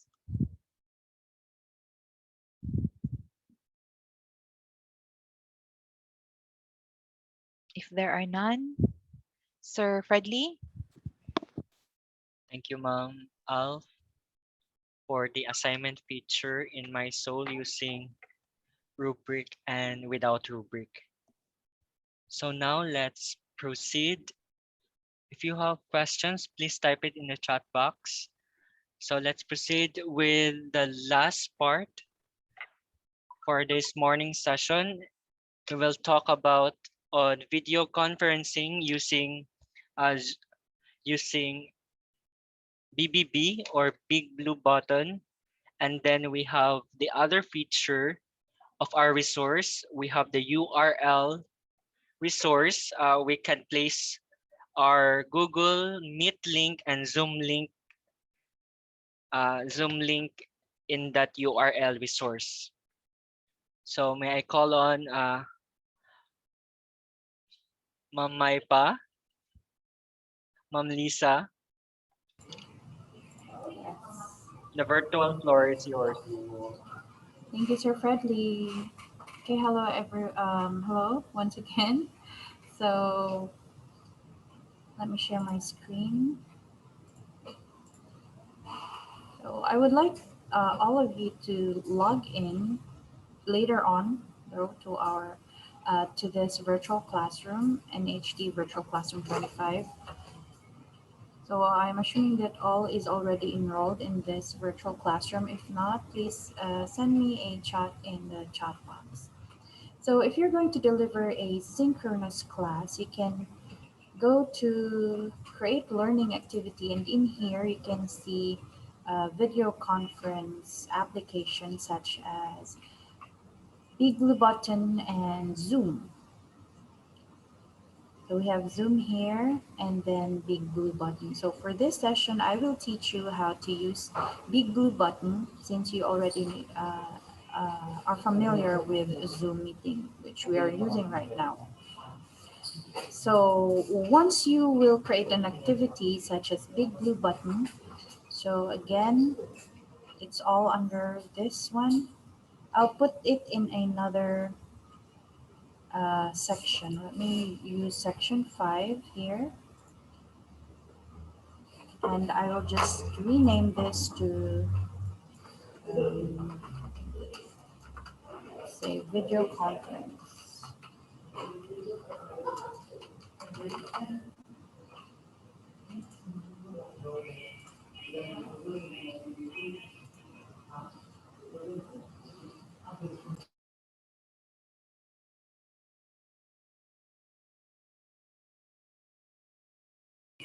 Okay, one moment, please. Sir Fredley, can you please enroll Mom Shernil? Shernil. Shernil. I hope I'm saying your name correctly. To NHD Virtual Classroom. We'll enroll you, ma'am. You don't have an SU email yet? Please confirm.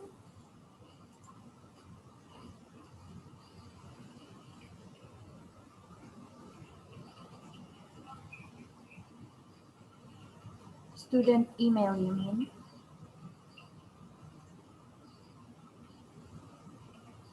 Okay, thank you. I will send this to the technical staff. One moment, please.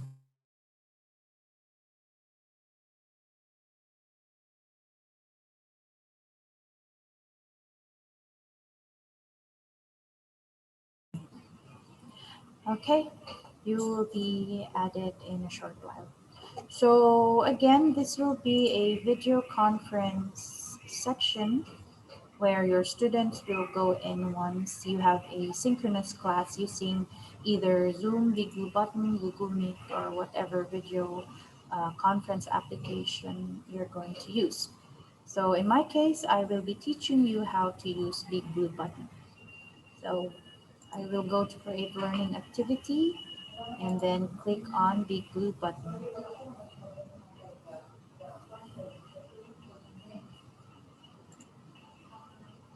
You can either choose room or activity with recordings, room activity only, or recordings only. So we'll just leave it as room or activity with recording. So if ever you want to record the session, you may be able to do so. So let's name this virtual classroom name. What do we usually online discussion? Something like that. Then you can put here more instructions on your online discussion. Maybe perhaps instruction for the attendance. I'll just type here instructions. What time they're going to log in, or the topics that will be discussed on this session. So type in your instructions there. Then you can put in display description on the course page. So whatever description you placed in here will be displayed on the course page. For notify this change to users, you can just leave that unchecked. Okay, and then let's go directly to save and return to course. There you go. So as students will just automatically click this link over here. So since you are enrolled as students in my virtual classroom, I want you to click online discussion. and then join session. I would require you to just turn off your video so that you can be easily redirected to the blue button or join this session because this is a different application. So join session.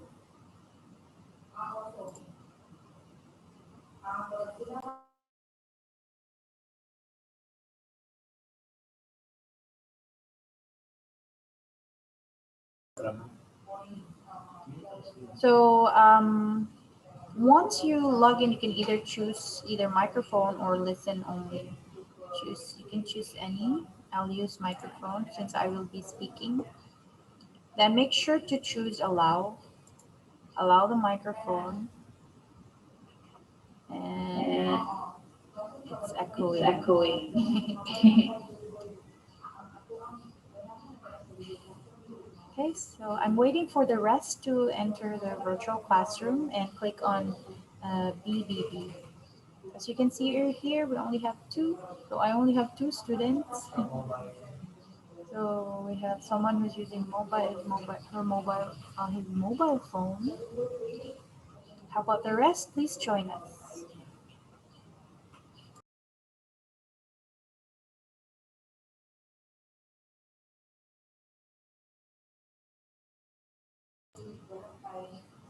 Okay, let's wait for the rest. There's like about uh, 20 participants possibly.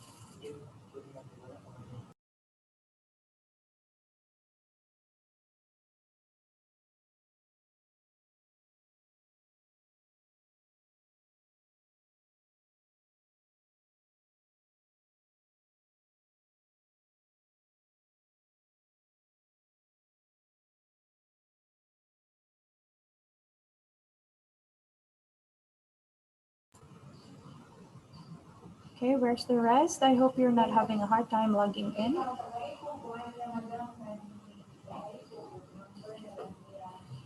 Yes, the virtual classroom is this one, NHT Virtual Classroom 25. So the students that are enrolled here are these.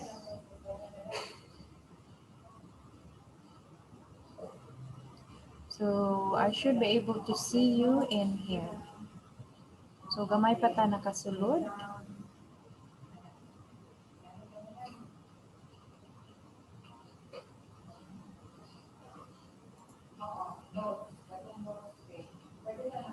Okay, let's wait for the rest.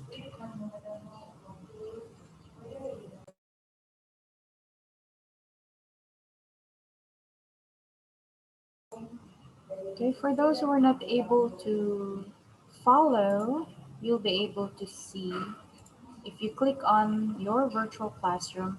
Let me go back to my courses. You'll be able to see something like this one. NHT Virtual Classroom 25. And then you should go to video conference.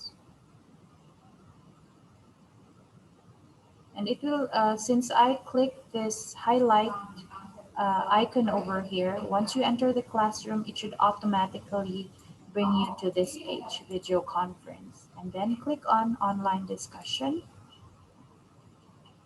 and join session. You don't have to make your own big blue button yet. So I want you to experience this as a student enrolled in this virtual classroom.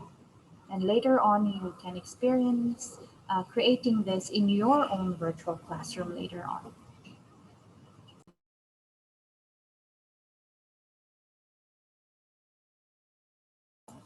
You should go, Sir Cliff.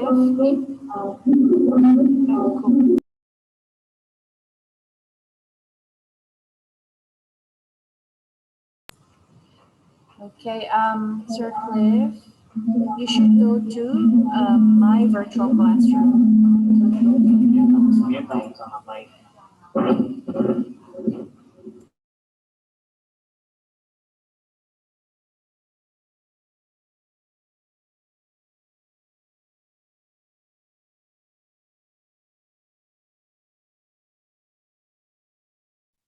You can now see Mom Jennifer Duhailungsud. I added already the NTH Virtual Classroom 25 as well as Sir Cliff.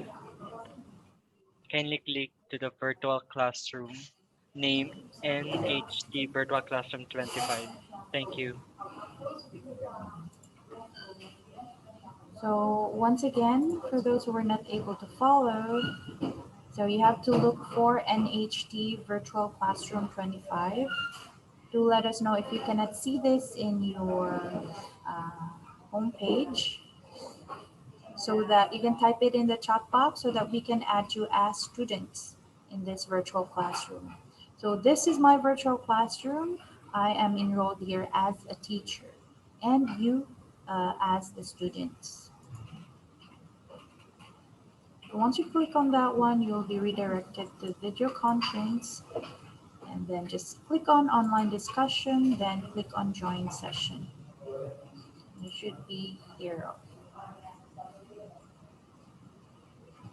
Okay, very good. Sir Cliff is already in. How about the rest?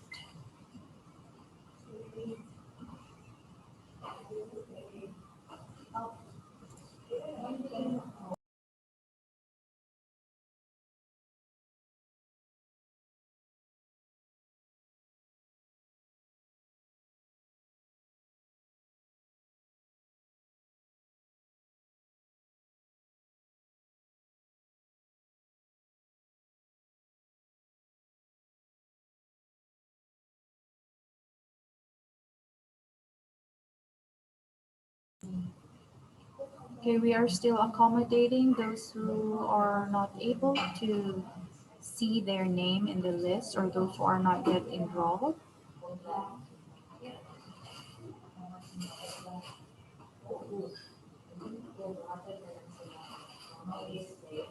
For the rest that are already um, in big blue button, you can tweet.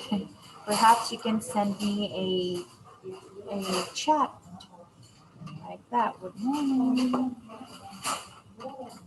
Get to know the big blue button environment.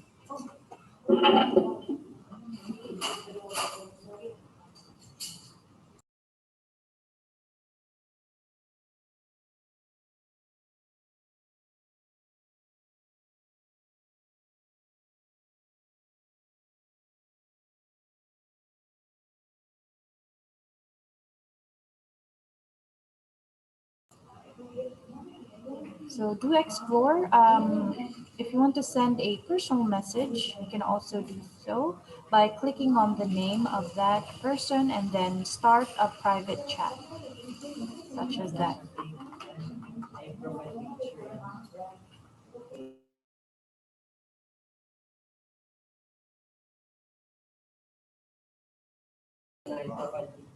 Okay.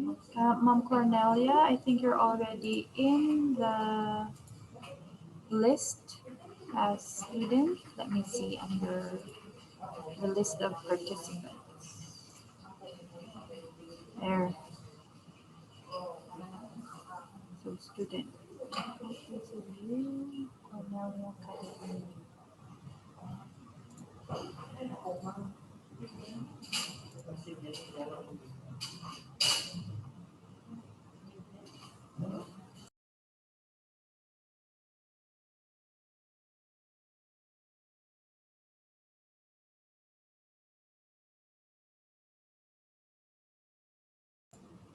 Ma'am Cornelia, I hope you're uh, logged into this official email address of yours so that you can access mySOUL and the virtual classroom.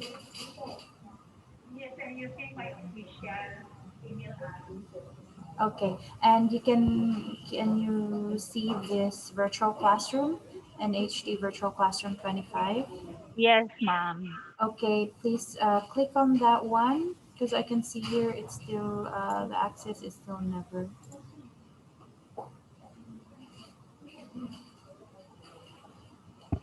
Which one will I click, ma'am?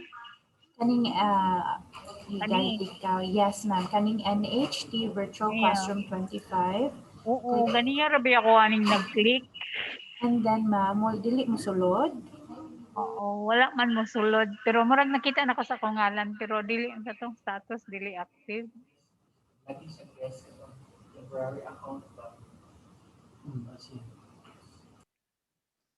Ma'am, excuse me, how will I find that virtual classroom 25, ma'am? This is Jennifer.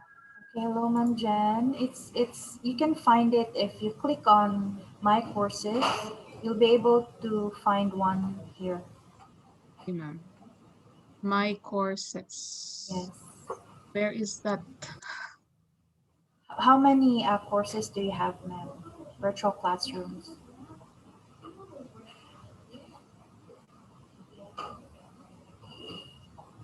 Daghang virtual classroom na ano sa imo, ma'am, assigned.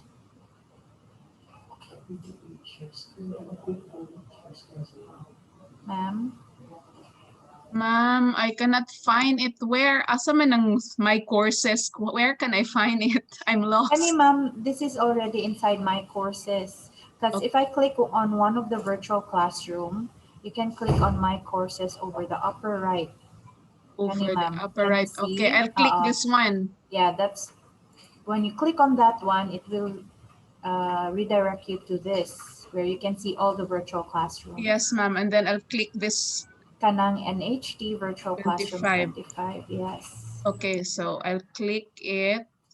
Okay, I'm there na. Okay, then click on online discussion.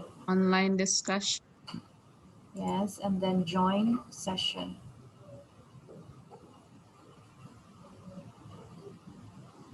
Okay.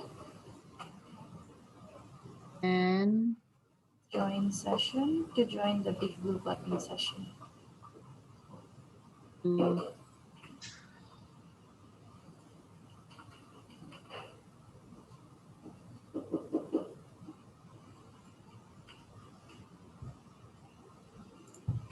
Thank you, ma'am.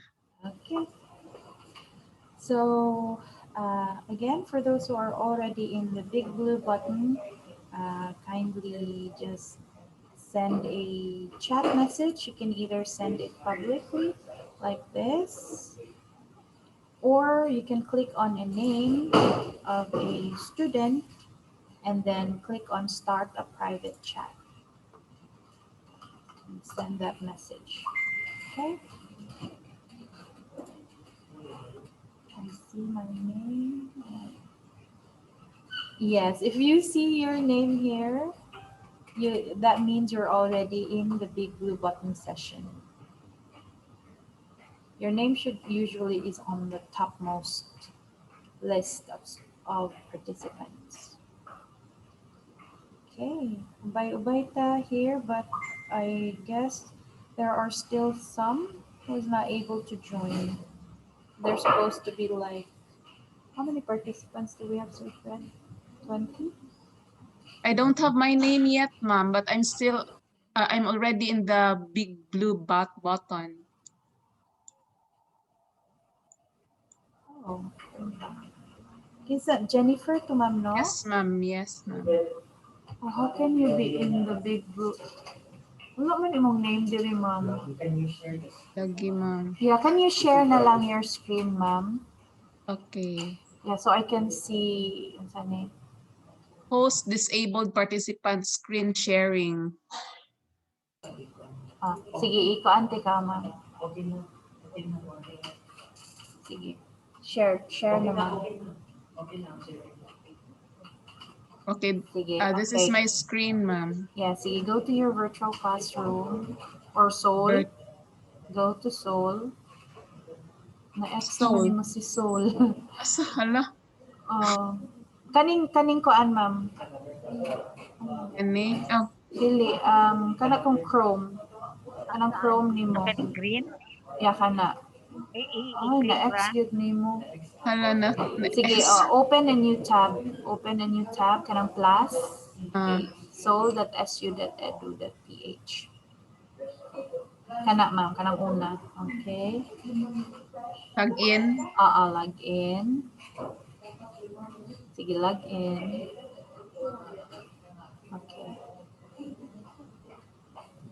Okay, kanang NH25, kana ikaduha ma'am. Yes. Mm. Okay, so students mo din then click on online discussion. So assuming you're students and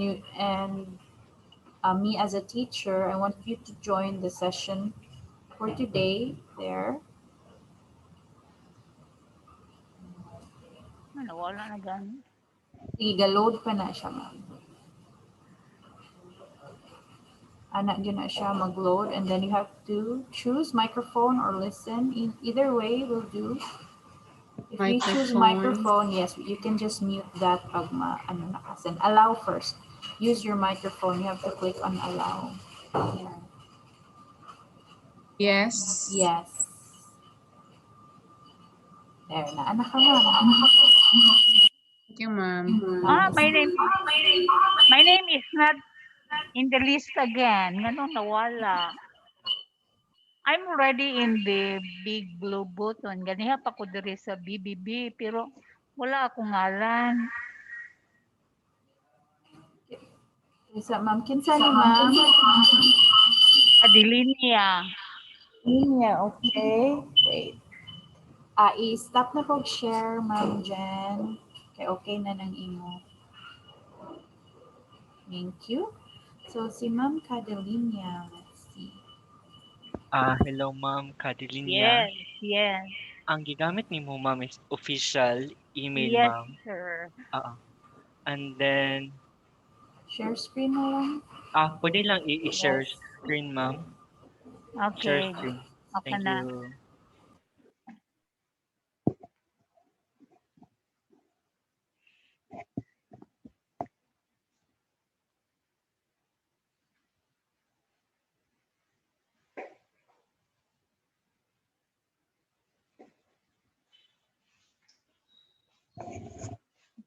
Dayon.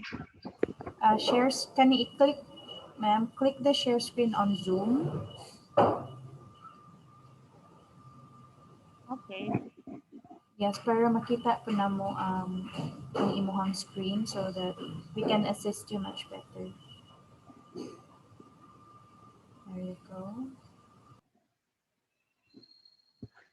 In. Okay, ma'am. Asa imuhang soul? Nawala si soul. Sige, open the new tab. Open a new tab. Click on the plus sign. Plus sign. Yeah. Kanang sa taas, ma'am. Kani. No, ma'am. Up. Up pa, ma'am. Nawala man. Sige, taas pa yun, ma'am. Hapit na. Lagi pero na ni-disappear. Yan ako Yeah. sa Yeah, click the plus sign there, ma'am. nawala ang plus sign. Naapag yun, ma'am. Go up pag yun, ma'am. Wala na gyud abot na ko top most. Sorry, shortcut gani. Control T. Control T. Shortcut, Control T. Wait.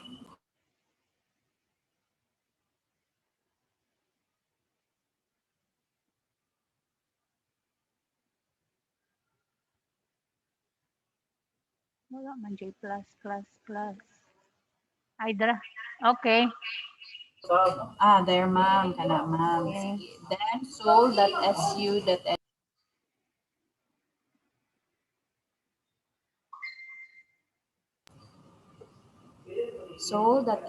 soul.su.edu.ph. And the rest, again, I would like you to explore the big blue button. Wala asa man gyud. Sige, ma'am. Type ka, ma'am, of soul.su.edu.ph. soul.su.edu.ph. Yeah. Kaya ma'am, enter. Okay na ma'am, enter na. Okay. There you go. Log in.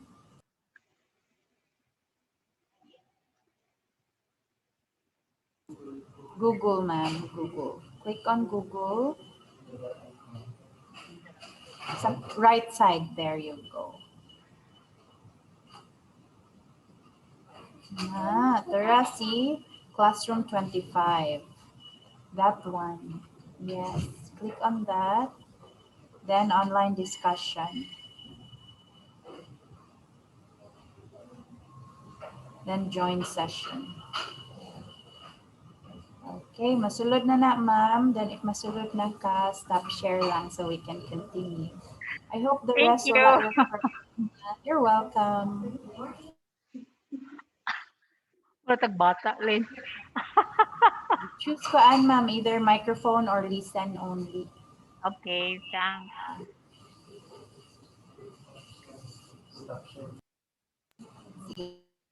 Pwede na ka mo-stop share, ma'am. Thank you.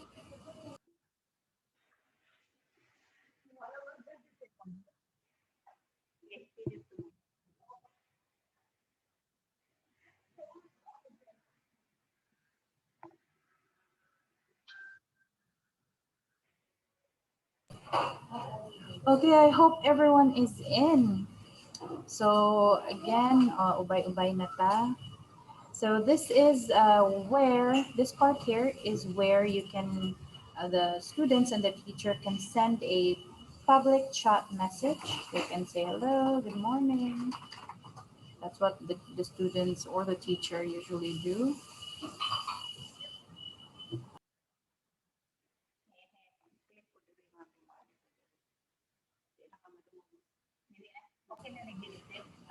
Okay, kindly, for those who just logged into Big Blue Button, yes, kindly type anything in the chat box.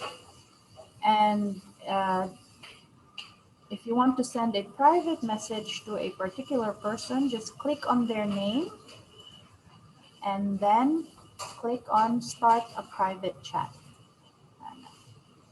And click like that. Okay, and you will be able to see on top over here who you sent a private message to. There you go. Okay.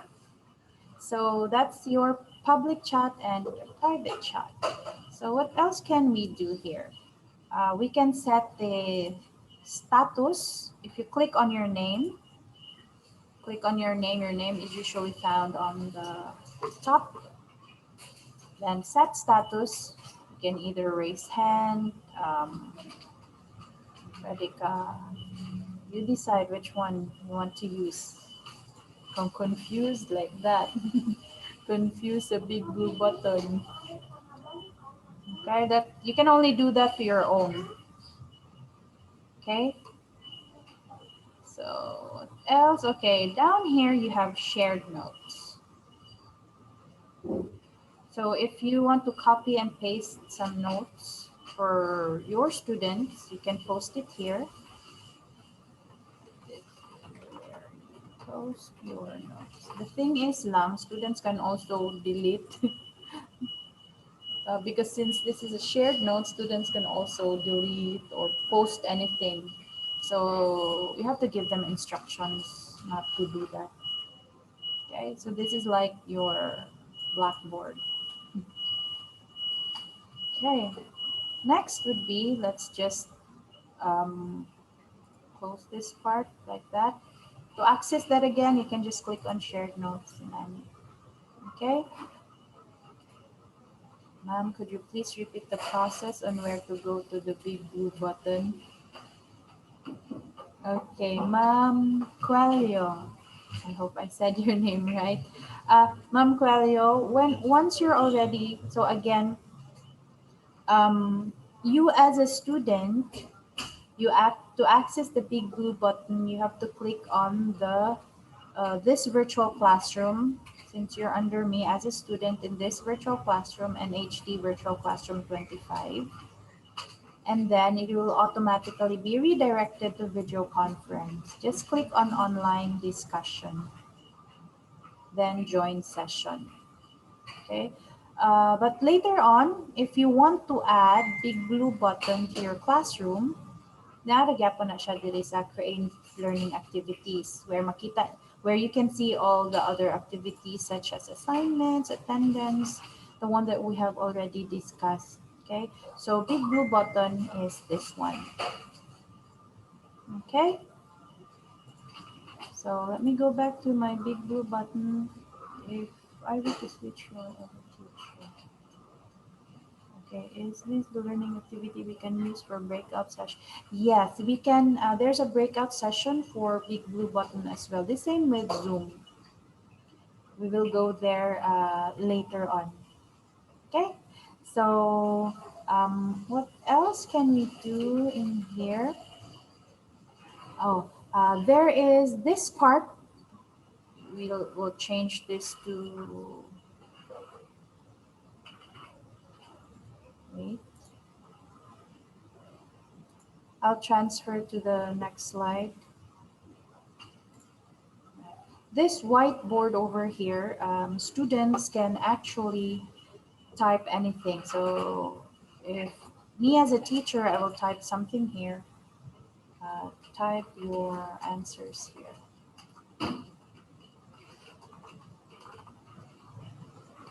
So let's say my question would be, how do you find Big Blue Button? And I want all of you to put in your answer. The teacher can just click on this icon over here, which is turn multiple user whiteboard on. So when I click this, all of you can now use the whiteboard. Okay, can you type in your answer? How do you feel about Big Blue Button?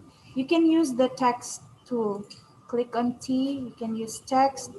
You can use pencil to draw, change the color. There.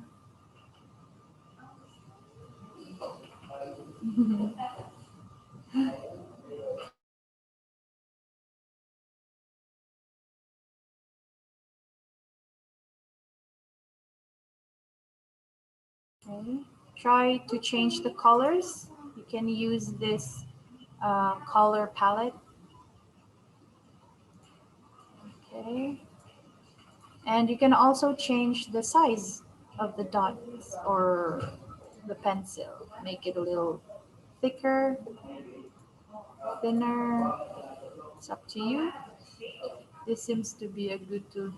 Yes, it is. The same with Zoom. I usually use the glue button or Zoom during my synchronous class.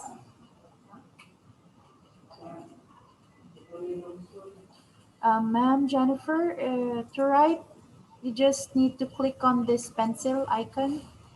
You can either click on pencil or cunning text. So text, click, and then type anything.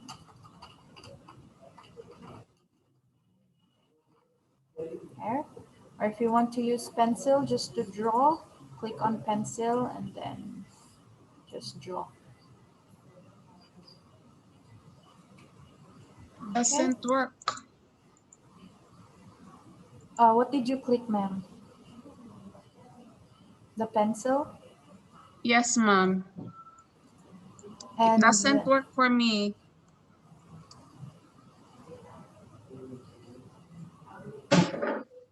yun mo. Yeah, I wonder Yeah. what's happening there. Say ako napindot ani. Oo. What color are you using, Pud? The color. Maybe it's white. Color. Change Wait the color na. daw, ma'am. Na dili gyud mo work ako ang Hover your mouse kuno ma'am diri sa whiteboard so I can see your name. Can I'm you here. hover it somewhere here? Kani akong gisirkulan. Yes, this one, ma'am. Can you see it? Wala ko makita. So, well, di ko connected, ma'am, but I see the big blue button screen with your writings, with the whiteboard and all the writings.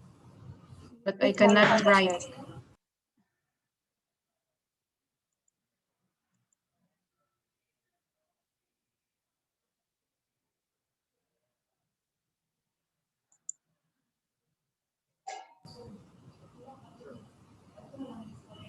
I can. Okay. I-share screen ko no ma'am sa Zoom. Okay, ma'am. Check na to. This will stop other screen sharing. Do you Yes, want to okay na. continue? Yes.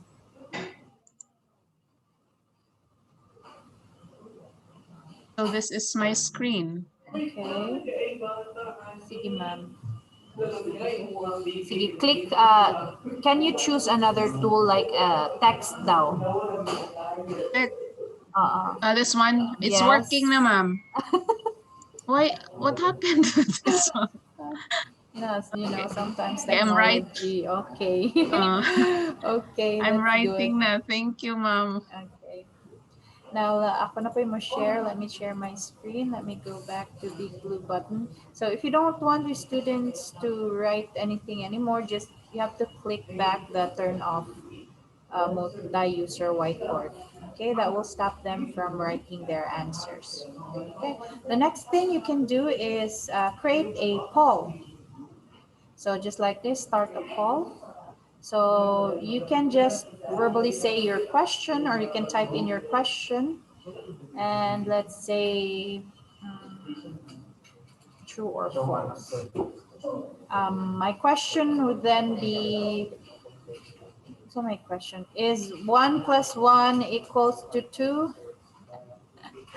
Then if I click on start a poll, you'll be able to see there at the bottom part there. So makita po ninyo as teachers on what the students answered or what the response are.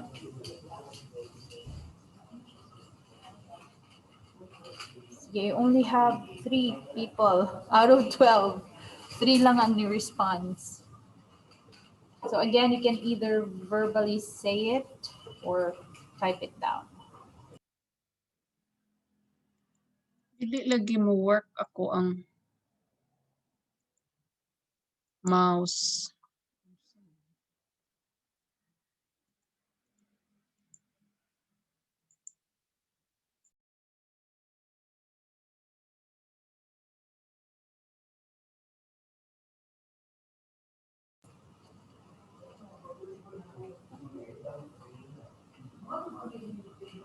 Sige, the rest, dili ninyo makita. I hope makita ninyo. But anyway, this is how polling works.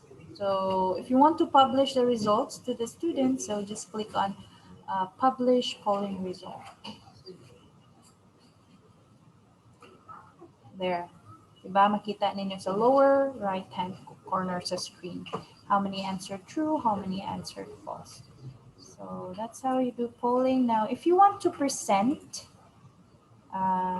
or share your screen, kanin, manage presentation.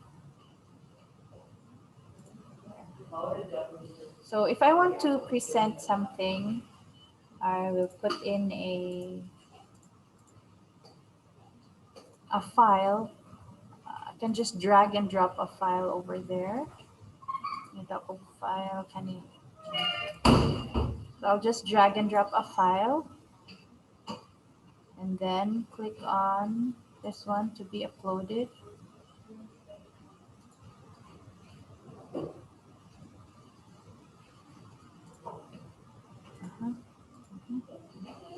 Amo na din na siya. So I choose this file and then click on upload. It will be uploaded here.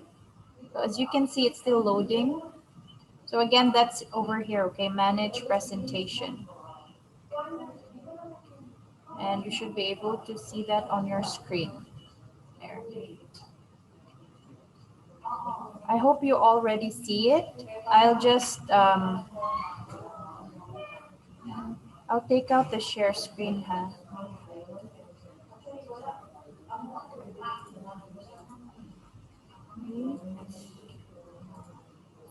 There. So I hope you can see. Are you able to see? Let me see what is the question. Then only you can navigate. Okay.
I'm on the page where you have the list of names, and then there's the chat, and there's that picture of the digital image.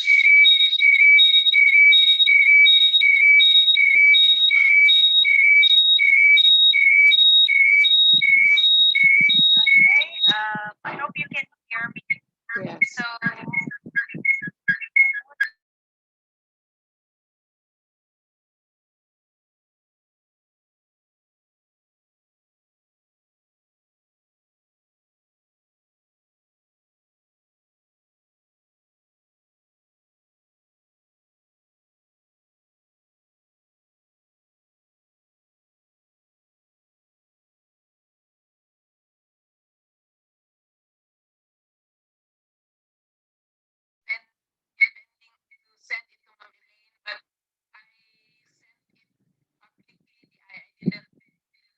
send it privately. I have to click on the name. Okay. And then start private chat. Okay, ma'am. Okay. Ma'am, naging ko kabalik atong page where you had all the icons for what you could do with big blue button. I don't know how to return to it. Can you share your screen before we go to the breakout session for Ah, this content so that you can follow? wait.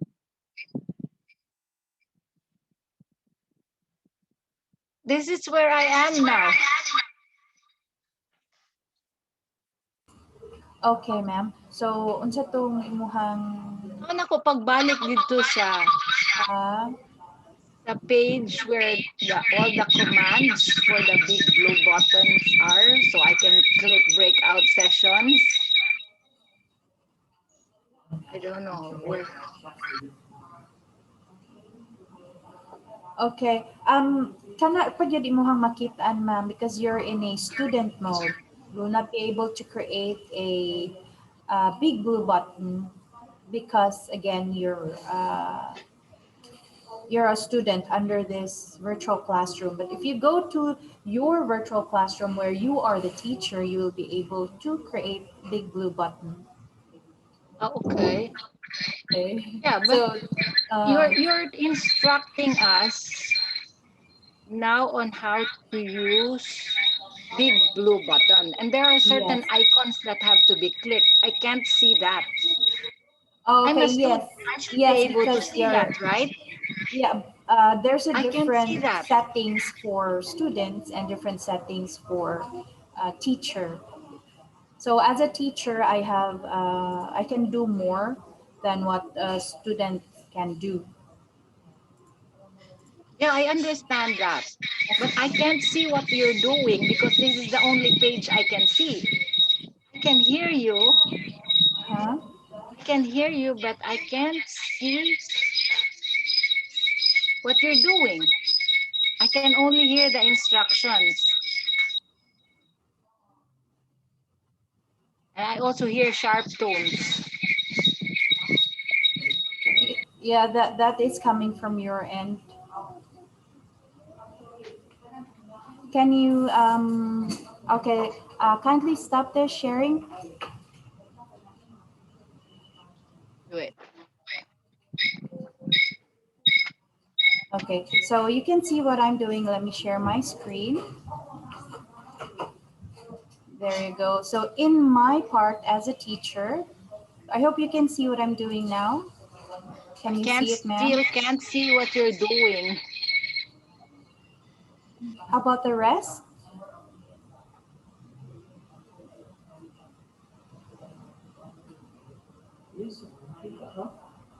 How about the rest? Can you see? You have to be in Zoom to see it because I'm sharing my screen.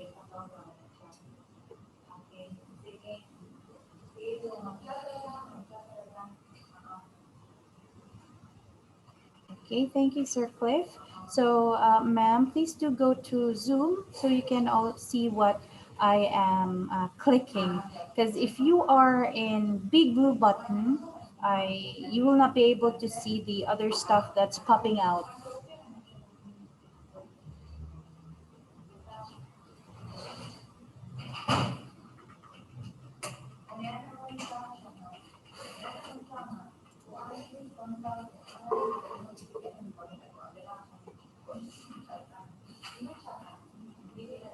Okay, so again, to send a private message, click on the name of that student and then click on start a private chat. And maybe perhaps ma'am was not able to follow this part over here where you can send a poll to your student. So you just need to click on this plus sign. Let me move this back. Click on the plus sign and start a poll. There, so you can type in your questions over here or you can just verbally say it. So you can either choose the responses if it's true or false, A, B, C, so on and so forth. So you've already seen what this does a while ago. Let's move on to how you would want to present. If you want to present just like this, what I showed you a while ago, so manage presentation and then you can upload your file over here. You can click on this link or you can drag and drop your file.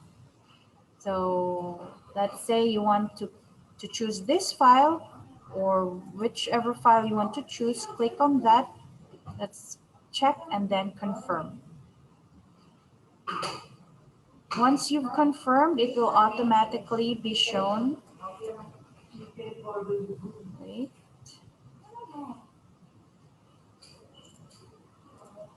So it will automatically be shown like this.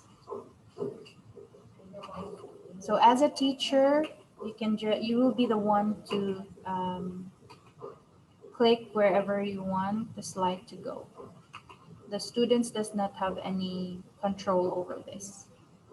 Okay? And if you want the student to present, click on that student name and then make a presenter. Can you present again, Sir Palama? So again, click on the student name and then make a presenter. So once the student uh, has that role, they can now be the presenter. So John, is that presenting?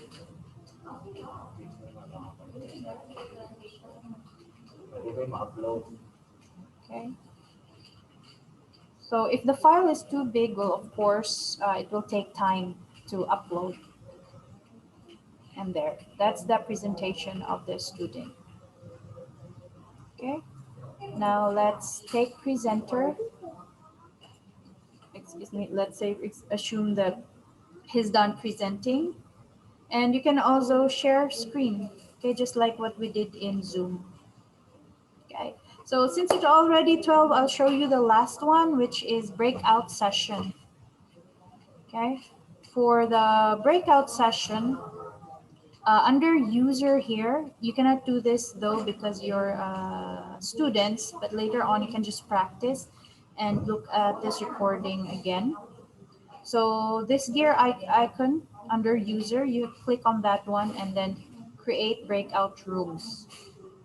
Create breakout rooms. So you have the option whether to choose how many rooms and then the duration, and you can also randomly assign. So I'll just have 2 rooms.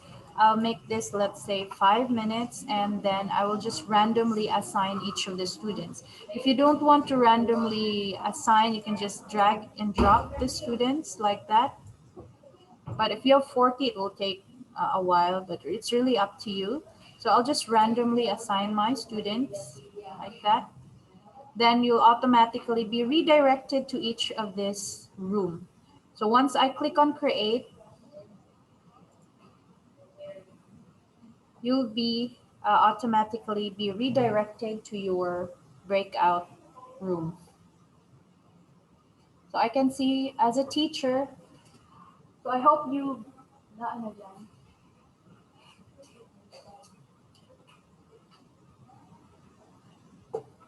Wait.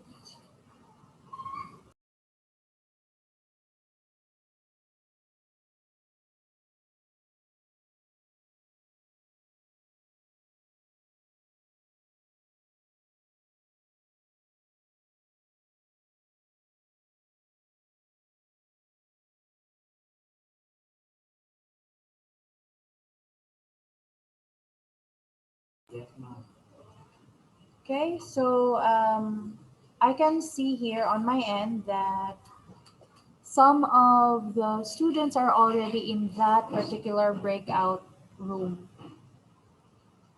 So just jump into that room. For the rest that are still in the main session, please go to that breakout room. And then you as a teacher, you can join each of this room. So you can either just listen to them or show your video. Just click on join room. So if I want to see what's happening in room 1, I'll just click join room and I'll automatically be redirected to room 1. And on top, they will be able to see the number of minutes left for that particular breakout room. Okay, and if you want to go to room 2, then click on join room 2.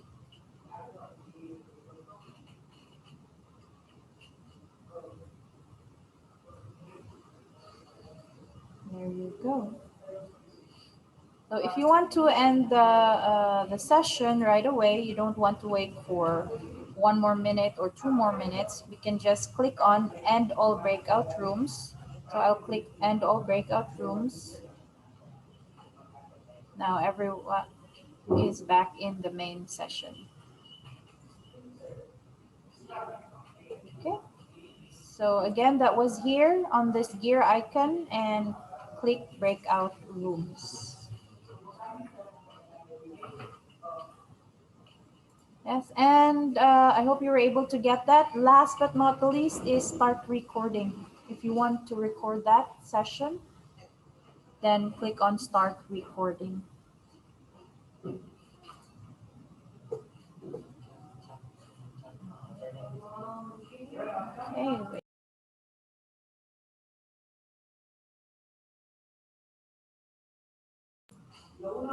So that's the main functions for Big Blue Button. But if you are not comfortable using Big Blue Button, of course, you may use Zoom, Google Meet, or other video conferencing tools that you're comfortable using. So as a teacher, you may go to your own virtual classroom. So just click on My Courses and then click your own virtual classroom, your sample course.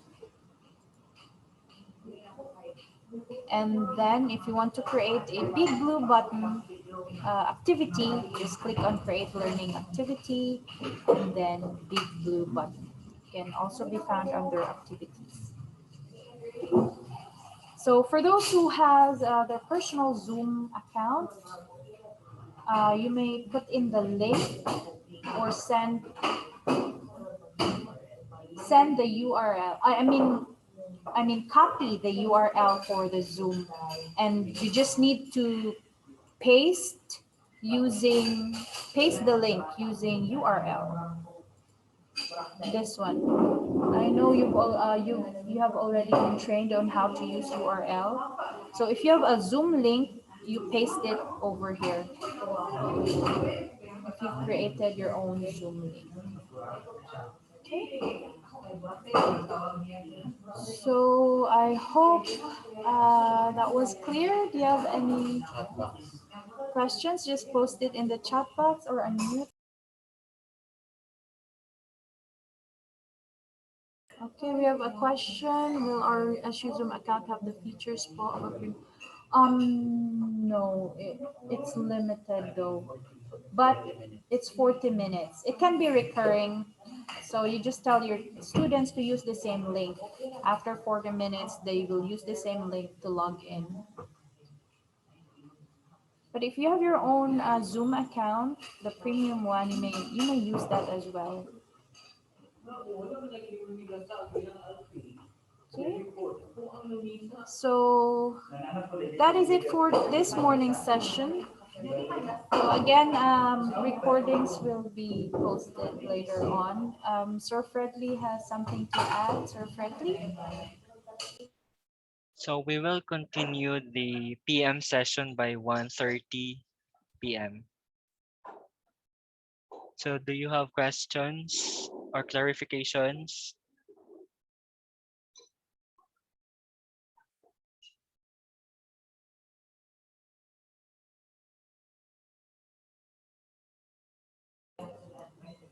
Okay, so that ends our session for this morning. We will see you again later this afternoon at 1. Don't forget to click on the survey for this morning's session, post webinar survey. Thank you so much and see you again later.